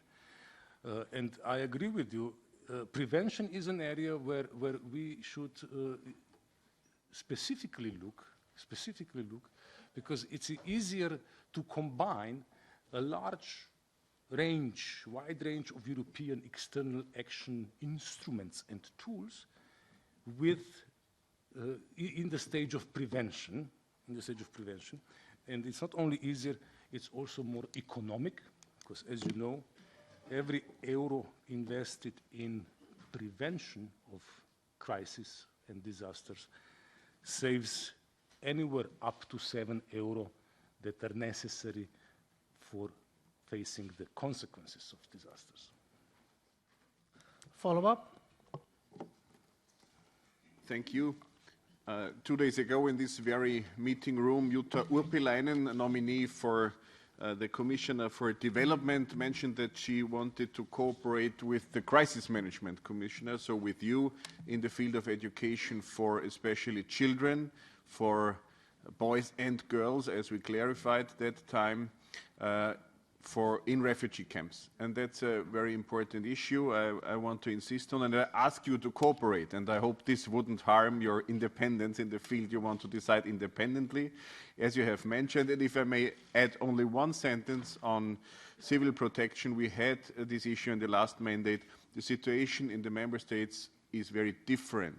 So please take care of the fact that some things are taken care of better in some states and less good in other states, and this independence is important on the member states level. Commissioner designate? Yes, thank you. I can assure you that I will work closely with my colleague Urpilainen, especially in the area of education. This is an area where our mandates do not overlap, but do come together, I would say. I see my role as making sure that even in emergency situations, like refugee camps, it's a humanitarian setting, we don't neglect education. That's why I like this concept, education in emergency. And I will promote it, I will work on it, I will expand it, because, as I said earlier, when September comes, children, boys and girls, have to go to school. Thank you. Now I give the floor to Catherine Chabot, Renew. Merci, Monsieur le Président. Thank you very much, Chair. Commissioner Designate, I would like to come back to the link between humanitarian aid and development, but perhaps we could be more ambitious here, looking at island states that are particularly affected by extreme weather phenomenon. So, for example, Irma or Dorian, that severely affected whole states.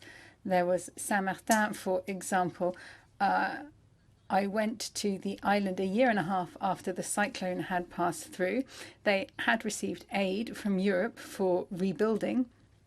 However, there was still waste, debris to be found and building to be done. So having spoken to local people, I saw that actually this tragedy could be an opportunity to really change the model that we have of humanitarian aid and the link to sustainability.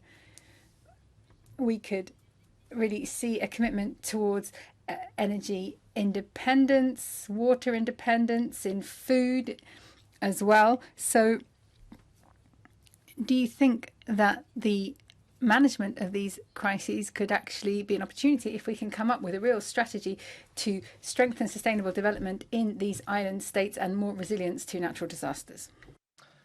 Commissioner designate. Thank you very much, Honourable Member, for drawing my attention to the situation of small island developing states. They indeed are among the most vulnerable in view of the climate change that is happening. We know that the Arctic and Antarctic ice are melting. We know that the sea levels are already rising, and we know that we have a host of islands out there in the Caribbean and especially also in South Pacific that are going to face very dire challenge. And since these are countries with modest resources, we should work with them and we should help them prepare. I'm afraid there are situations and events that we can no longer prevent. And I have in mind in particular the extreme weather-related events or the rising sea levels. We know this is happening, we know this will happen, we know that situation will get worse. What is important is that we do not sit on our hands and we work with these small island developing states and improve their resilience, improve their preparedness. That's where I see my role, but I also see the role of my colleague Urpilainen, because the development budget should also be oriented towards enhancing preparedness and resilience, or if you wish, climate adaptations, especially in situations where we can no longer prevent bad things from happening, or in situations where we know that certain events are quite predictable. Follow-up. Oui, vous avez évoqué vous avez évoqué la nécessité de s'appuyer sur les. As well, you mentioned the need to rely on local actors to help bear the cost. Well, thanks to our overseas territories, Europe has a presence everywhere in the world. So don't you think it would be to our advantage to make more of that unique geostrategic advantage and pinpoint the humanitarian and logistic resources available there, and NGOs for one thing? Wouldn't that enhance our ability to react and protect our presence when these extreme events occur? It would also allow us to take swifter action in helping people affected by emergencies all around the world. Don't you think that would be part of any proper intervention strategy? Thank you.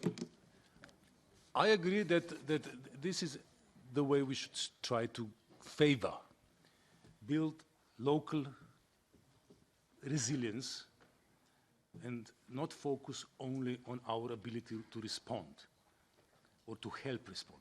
This has to be there also. This has to be there because once disaster takes place, help is necessary and we should be able to provide it. So we should not neglect none of these elements. But yes, I intend to work more on the resilience. I intend to work in this domain closely with other colleagues, other commissioners who are responsible for climate, environment and oceans, development, we already mentioned several times, because we should all work together. We should factor in this Green Deal of Europe, but also not just Europe. I think that what we need is a Green Deal for the planet. We should factor in the climate adaptation measures, resilience building measures, preparedness measures in order to either avoid or be better prepared for disasters. Thank you. Now I'd like to give the floor to James Wells, non-attached.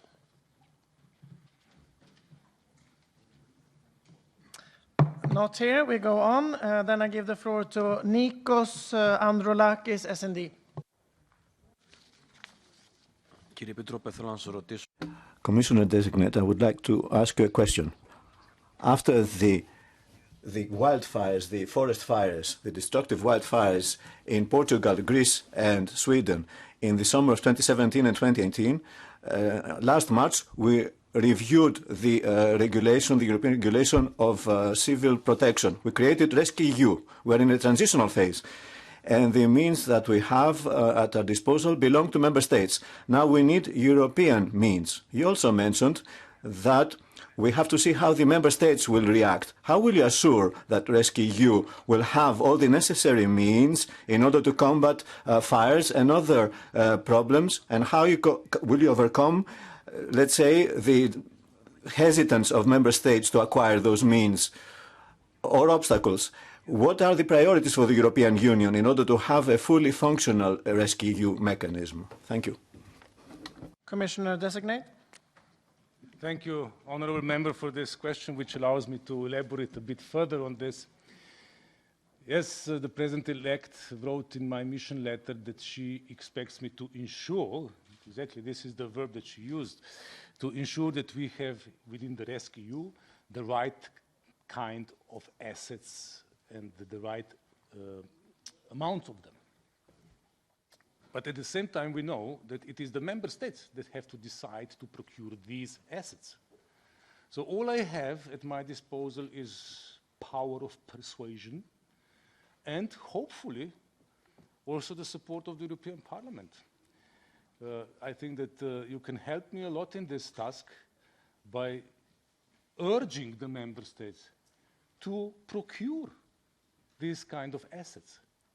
And I think it should not be so difficult. I have to say that personally I'm a bit surprised at this slow procurement moving forward, slow movement of this procurement. Why? Because to me it looks a very good deal.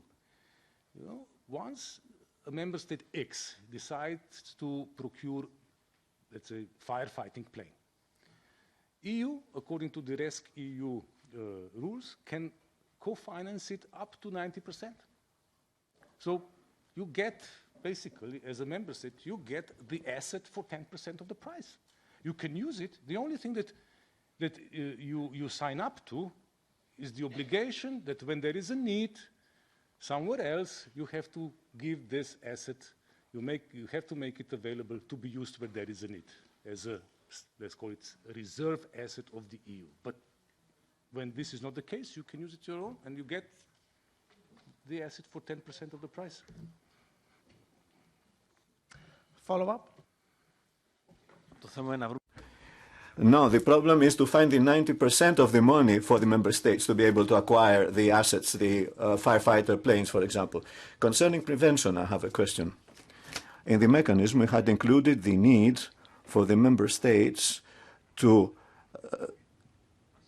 deposit the plans of civil protection and to be able to share the plans.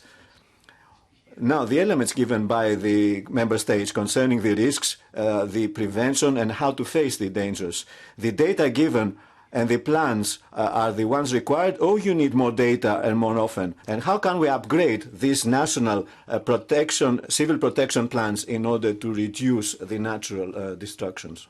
The national disasters, excuse me. Yes, thank you for this. Member states should all have in place, in my view, workable risk reduction strategies and risk management strategies in general, and also early warning systems. And EU should help them. And I'm ready to help them, because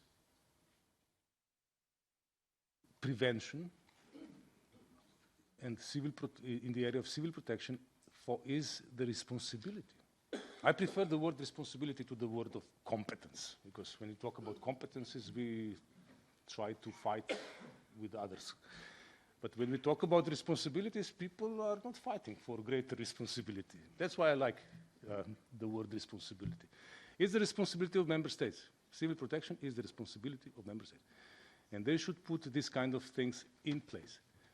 I will be there to help, because we have expertise, we have good practices from elsewhere, we have mechanisms and experts that we can provide, and I'm there to help the member states assume and implement this responsibility. And I give the floor to Ludmila Novak, EPP. Honourable Commissioner Designate Mr. Janez Lenarčič, welcome to the European Parliament. I hope I get your response in Slovenian, which is your mother tongue. We've been discussing about the fact that the EU is sensitive to people in need as well as the countries that find themselves in an emergency, and so is one of the biggest donor, and the aid is set to increase. I would like to know whether you believe that the current system of aid distribution through NGOs is efficient enough, transparent enough, and also leads to long-term positive effects. Unfortunately, we often hear that different non-governmental organizations, by way of redistributing these funds through a chain of transfer, finance organizations that do not work in compliance with European values. Are you going to upgrade this system? Commissioner Designate. Hvala lepa. Thank you, Honourable Member of Parliament. I would like to thank you for this opportunity to respond in my mother tongue. Of course, this is our right, thanks to the interpreting service.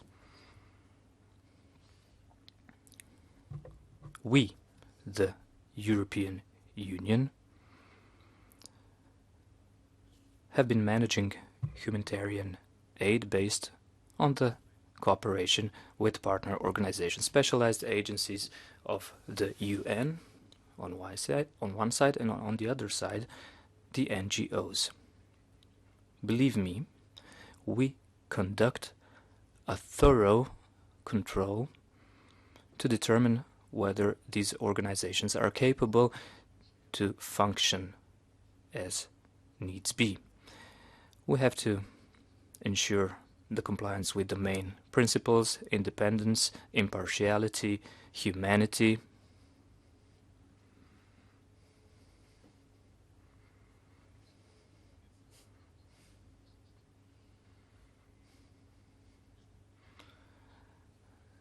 As well as another principle which is difficult to translate from English for me. I've been using English when dealing with this terminology. We consider whether these international organizations are capable of controlling the aid that they receive. These funds are funds paid for by European taxpayers. But even the more important thing is what they're used for: to save human lives, to help those in need. And that's why we are so thorough in controlling our partners, to determine whether they're capable of using these funds in an adequate way, so that these funds aren't lost, so that they are redistributed to the right beneficiaries, not to the wrong beneficiaries. We also have established effective mechanisms of control, and we, of course, control the use of these funds in both directions. Thank you.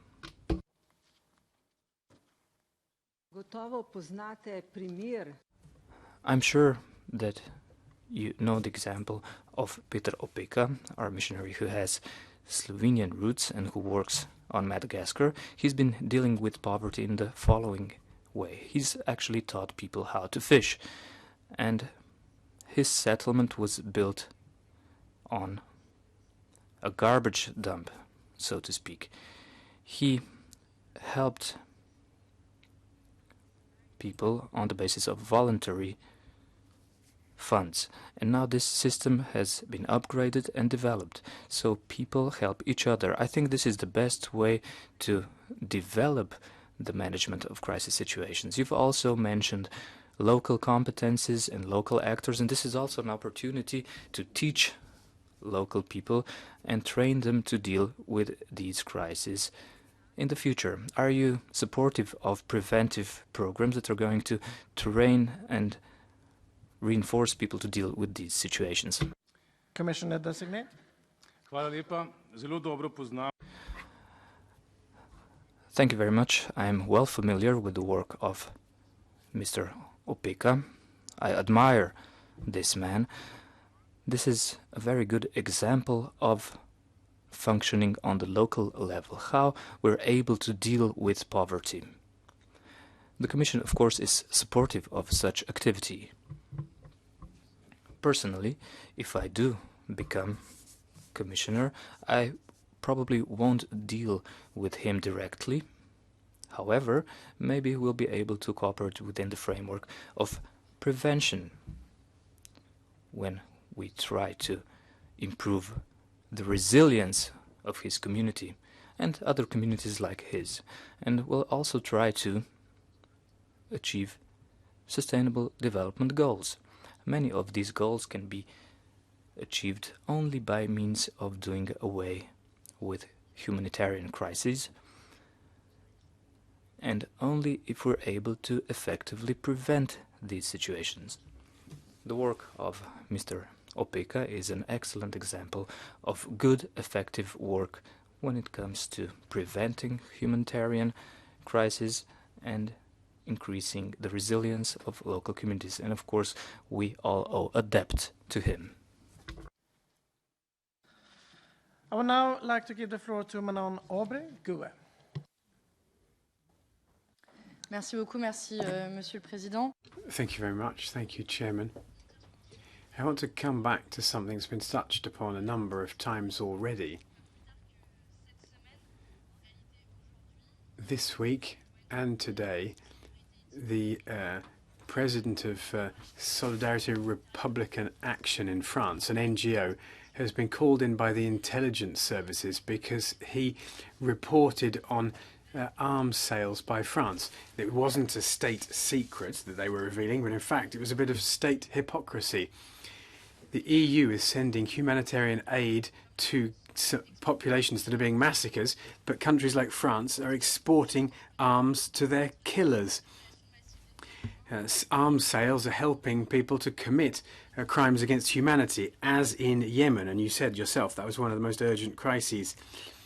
There are rules on technological exports and military exports in the EU, adopted in 2008, and which include human rights in their criteria. How are you going to coordinate humanitarian aid from the EU with the application of those provisions? Thank you.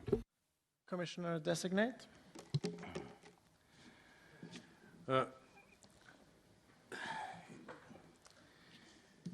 You mentioned, honourable member, the arms trade, and yes, in principle, I agree.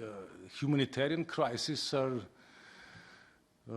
often, if not always, partly, at least, if not fully, the consequence of the armed conflict. And armed conflicts are fought with weapons. And yes, many countries export those. But this is the reality that we have to deal with. I will, of course, advocate care in exporting arms to conflict regions. Actually, there are standards that European Union should, in my view, advocate, and namely that in arms exports we do not act in a way that would aggravate the humanitarian situation.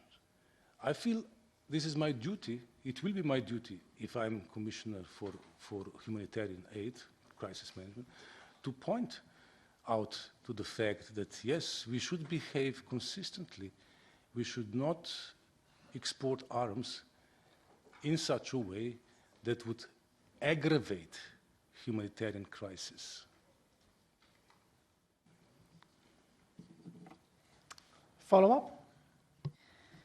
J'entends votre engagement et j'y suis. I hear what you say, that you're very committed, and I have a lot of time for that. I think within the EU, we recognise the role and the responsibility that member states have in exporting arms to these states and the impact that they have in terms of the humanitarian crises caused. Now, based on this spoken commitment, would you be prepared to move towards sending out a strong signal from the EU to go further and to implement what a number of NGOs, including Amnesty, are trying to get in place, namely an embargo to exporting arms to conflicting parties, particularly where there are flagrant abuses of international humanitarian law, as we have seen, for example, in the very sad case of Yemen. Commissioner designate. I intend to work with my fellow commissioners in order to look into this matter more consistently. I personally believe that, yes, we should have a principled approach also in this area. We should have a principled approach in the sense that when there is a conflict going on, that we are careful about what we do, including in the area of arms exports. It would be self-defeating for the European Union, which is rightly proud to be a major, biggest humanitarian donor, together with its member states, of humanitarian aid. It would be self-defeating if at the same time, on the other hand, we would do things that aggravate humanitarian crisis in particular place. But one should be aware of the fact that there are competencies and responsibilities, and some of them are purely in the domain of member states. What I can do is I can advocate for this principled approach, and I will say what I already said here. I think that our action should be consistent. We should avoid aggravating humanitarian crisis through our actions in the area of arms exports. But it's not the European Union that exports arms, it's member states.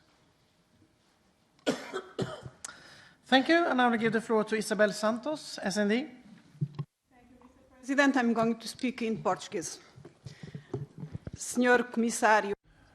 Commissioner designates, the growing level of international conflict, the climate crisis that we're going through, pose ever greater challenges when it comes to the level and quality of our response and what we do to ensure that human rights are properly respected within our response.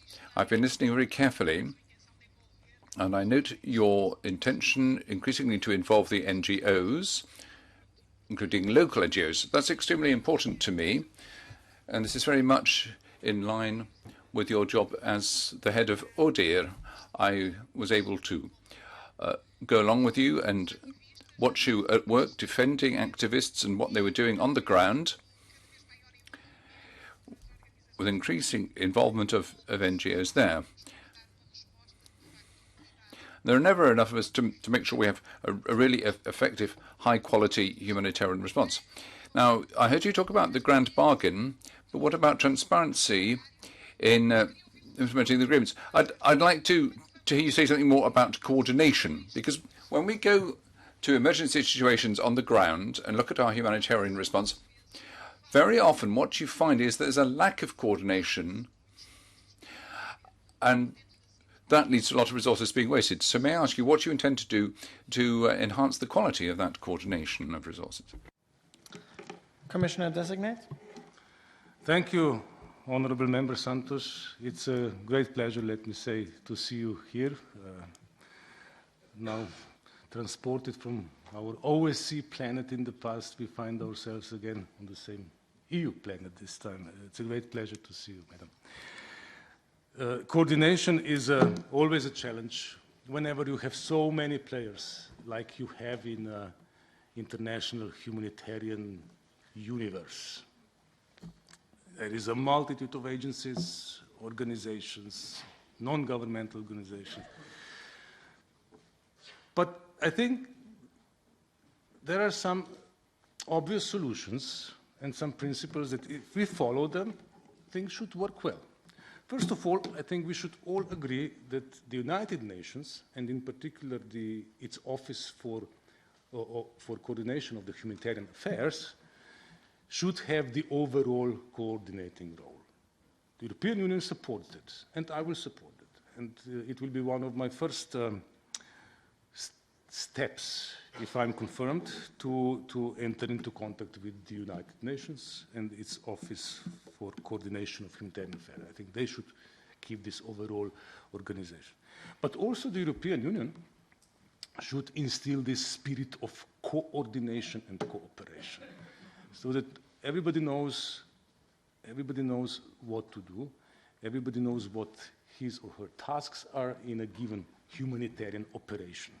It would be really a waste, unfortunate waste, if in the area where we have such a funding gap, we would waste resources due to lack of coordination. It happens. I know it happens. There were cases in the past, like many years ago, Haiti and so on.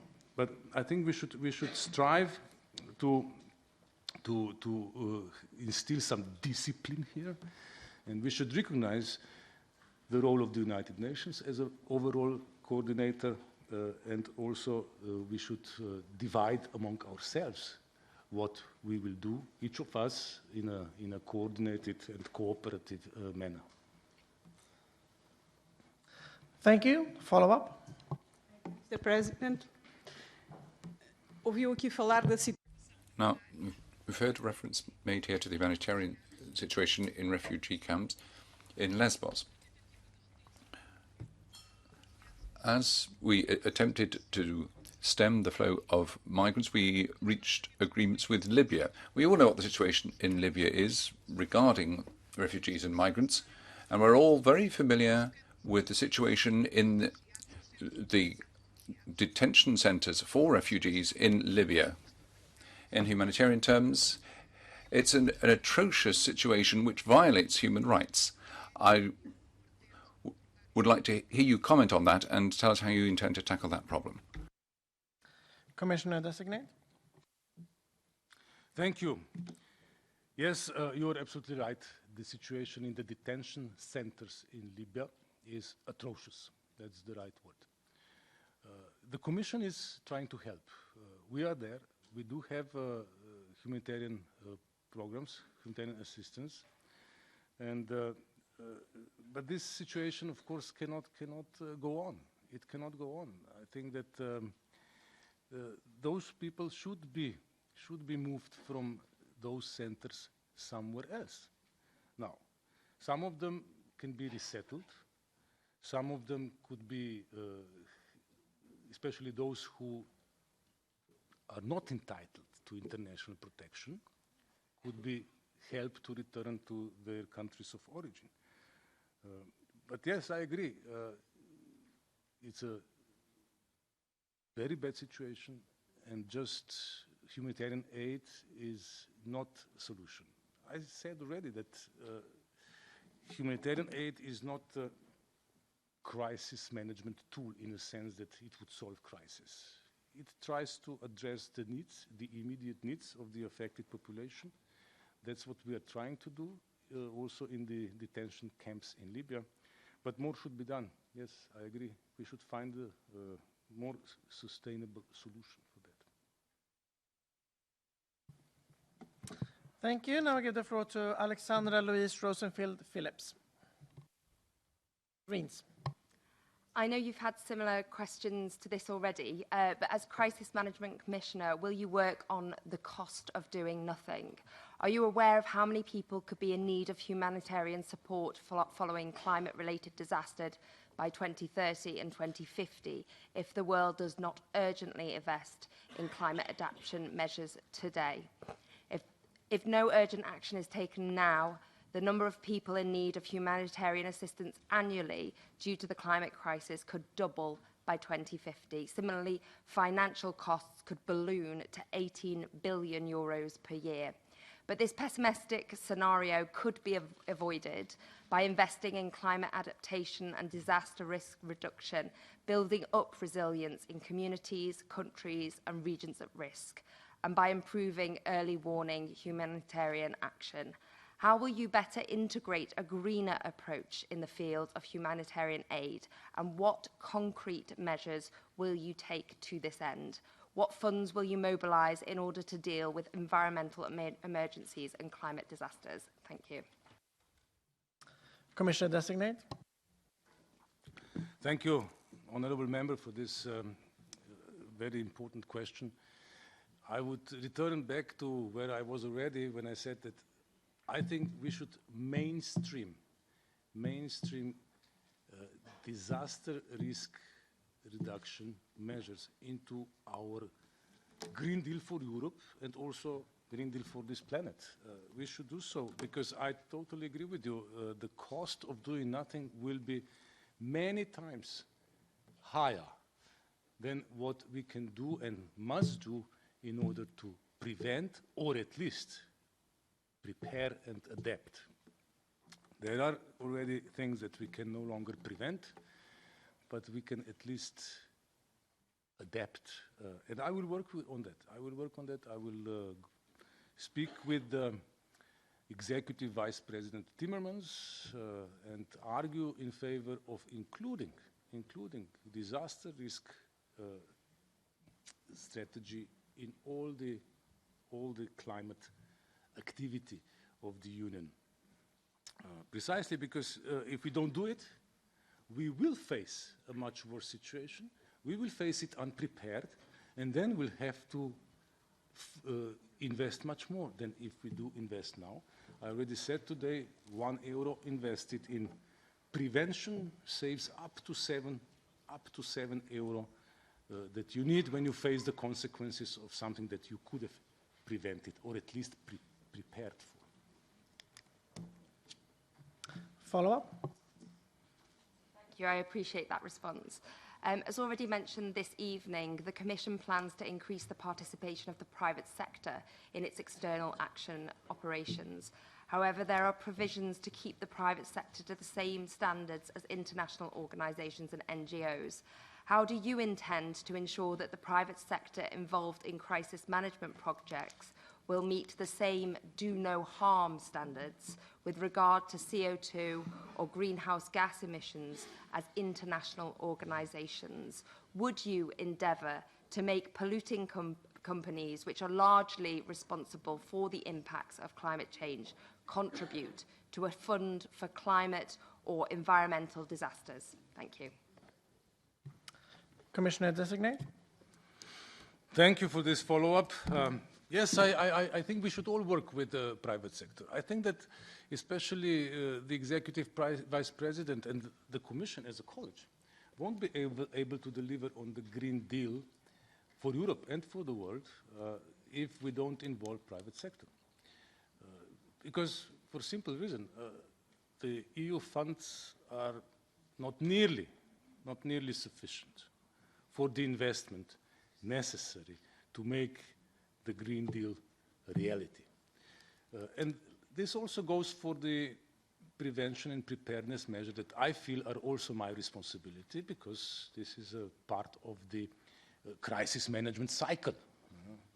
Some people think that crisis management, this is somebody who sits there and waits for the phone to ring, there is a crisis, and then we run and respond. At least as important stages, in my view, are prevention and preparedness. At least as. Well, actually, more important because they're cheaper. And since we have limited funding, let's fund these cheaper stages better, and hopefully we will avoid this response stage. So I intend to work in this respect with my colleagues, other commissioners, responsible for climate, environment and oceans, for development, and all these areas, because Green Deal is something that is our common objective, our common responsibility. I intend to contribute to it in the way that I described. I would like to give the floor to Véronique Trélet-Lenoir, Renew. Thank you, Mrs. President, Mr. Commissioner Designate. Today, more than 80% of the world's population is threatened by vector-borne infectious diseases. This threat is now concerning Europe. What I heard just in front of me to suggest that it could be due to migratory movements is at least medically incorrect.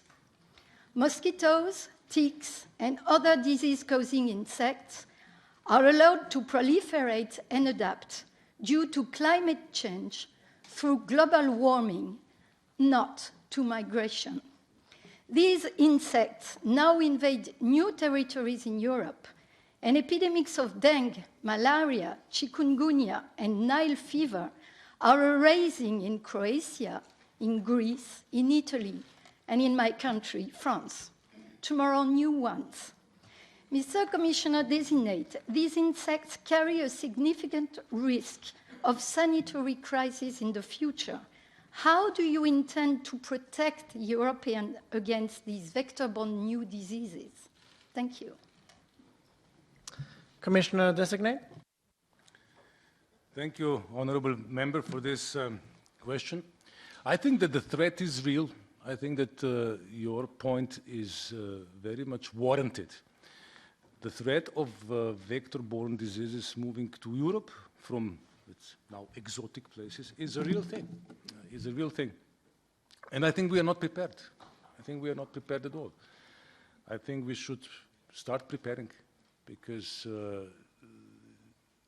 diseases that were once typical only for tropical parts of the world, and that we encountered only when we were traveling to exotic locations, they're coming our way. Yes, and I agree with you. They're not coming. They're not being brought into Europe by people. They are brought by insects. I think, first of all, if we want to tackle this, I should work with my colleague, Commissioner-designate for Health, Stella, and we should look into this, how best to prepare. She, as a person that will have at her disposal all the Commission services in the health domain, and I see my contribution as a emergency response coordinator, in the sense of preventing the response that we don't want to see take place. I think there are many ways to prepare. First of all, I think we could think of developing the vaccines. We could think of storing them for a case when an epidemic disease epidemics erupts, and I think that one of the options, why not, could be through the rescEU mechanism to have such vaccines stored in place, ready for an eventuality of epidemics caused by vector-borne diseases. Follow-up? I want to thank the Commissioner-designate for his very honest answer. We are not prepared, and I just wanted to warn and to give an alert, not asking unanswerable questions. I suggest that you should work on warning systems, work on the awareness of potential risk among health workers and citizens, and reinforce the agencies, in particular ACDC, on these type of diseases. Thank you very much. Commissioner-designate? Yes, Madam. I intend to do so. I intend to do in close cooperation with Commissioner for Health. Thank you, and I would like to give the floor for the last question from Frances Fitzgerald, EPP. Thank you. Better late than never. Good evening, Commissioner-designate, and another question about a central issue that has been raised by many of my colleagues. It's my understanding from your mission letter that your role in crisis management includes a preventative and mitigating role as well. And it's clear, as colleagues have said, that over the past number of years, through events such as the devastating hurricanes, forest fires, and so on, that climate change is increasingly resulting in major disasters across the world, with all of the consequences we've seen. And I'd like to ask you again how you will seek to integrate preventative and mitigating measures as regards climate change and climate resilience into both the internal and external policies of the Union, in conjunction with your Commissioner colleagues. Because I believe that increasingly, over the next number of years, it is going to be about Commissioners working together across portfolios in a united way. Commissioner Designate. Thank you, honourable member, for this question. Yes, that is the point. I don't think that any commissioner on his or her own would be able to work on these issues. I think that this will be a particular challenge for this future College of Commissioners to find a way of effectively working together on issues like this. From my part, I see in particular the possibility of my input in the sense of prevention, and when that is no longer an option, adaptation. And how does it work? Let me attempt with an illustration. We mentioned already today the Sahel and Horn of Africa as regions that already feel the impact of the climate change. The rain patterns have changed, the droughts have multiplied, they are longer. So what do we do? What can we do in order to adapt? Well, one way of doing it is that you look at the crops that are traditionally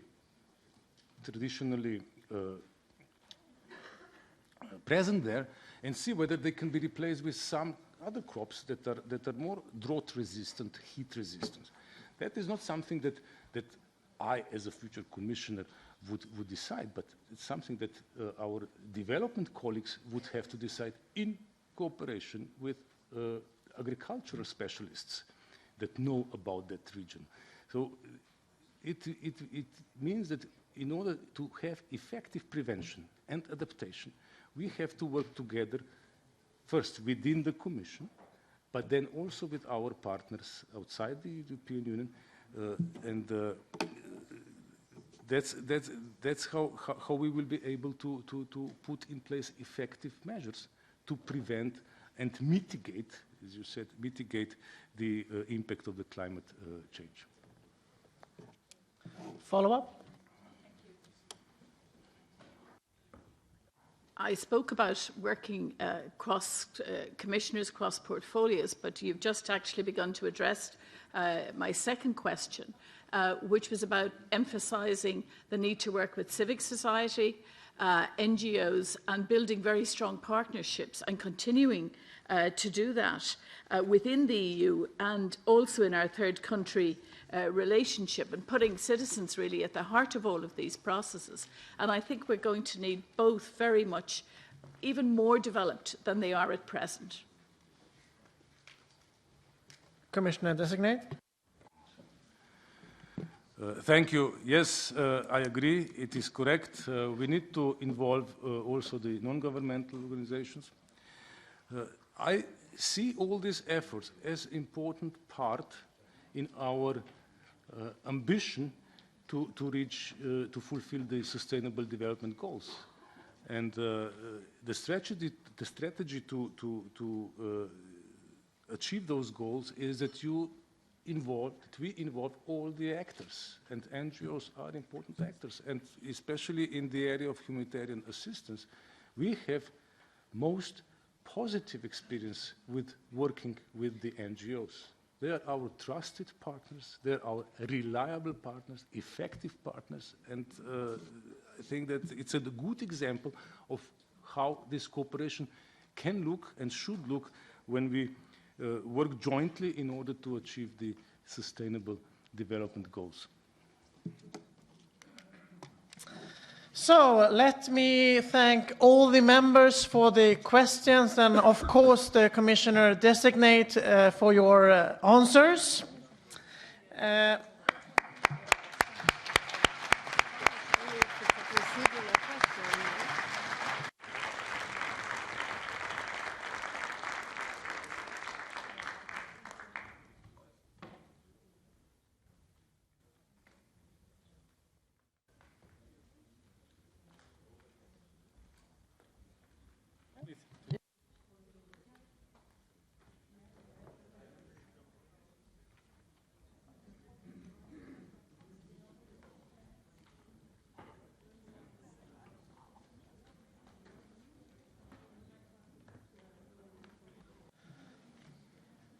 Okay, we just have a question now, if we're going to allow another questions or not. I think that's the matter. I give you the floor just to speak on this question then, okay?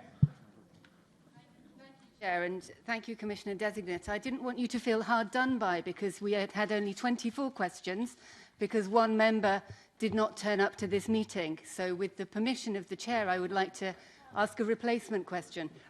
To be honest, we have already divided the groups between the political groups, and the question was from a non-attached member. So I think that I will not allow the question. I'm sorry. I don't want to be the bad guy, but somebody has to kind of stick to the rules. And I do know that we have had a lot of questions between the committees, between the associated committees.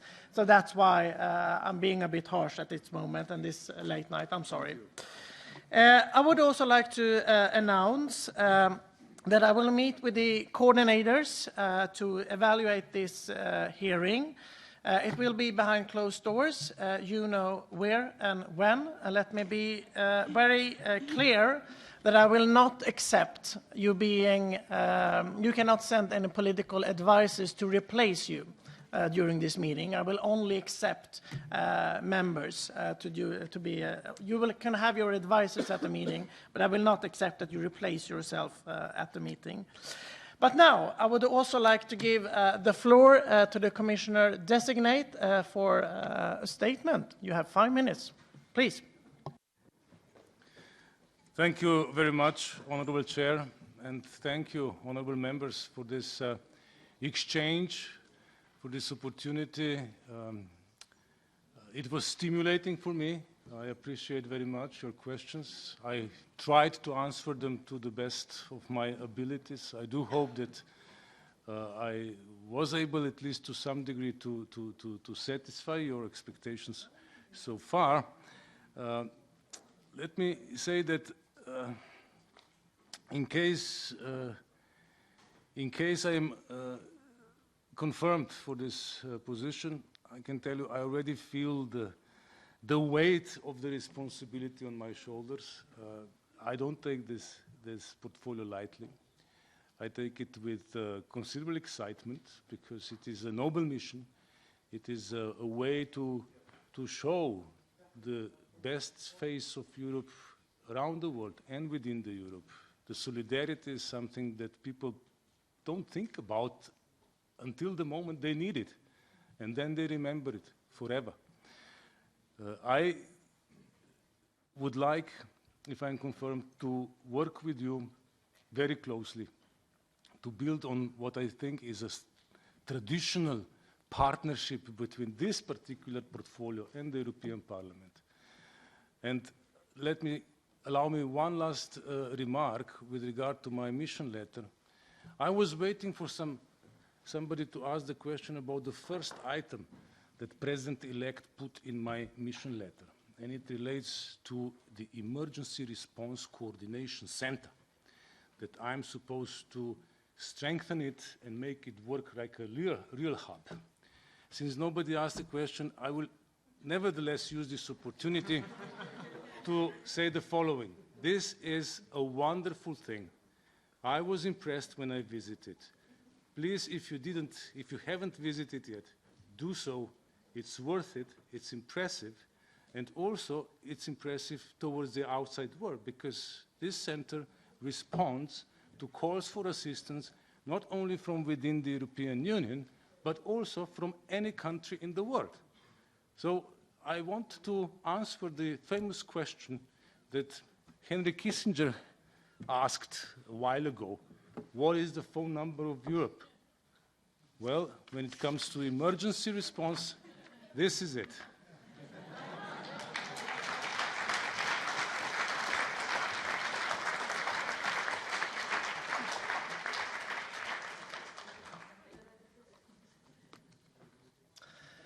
Okay, thank you, Commissioner Designate. Thank you all the members, and thank you everybody who has participated in this meeting. Now we end this hearing.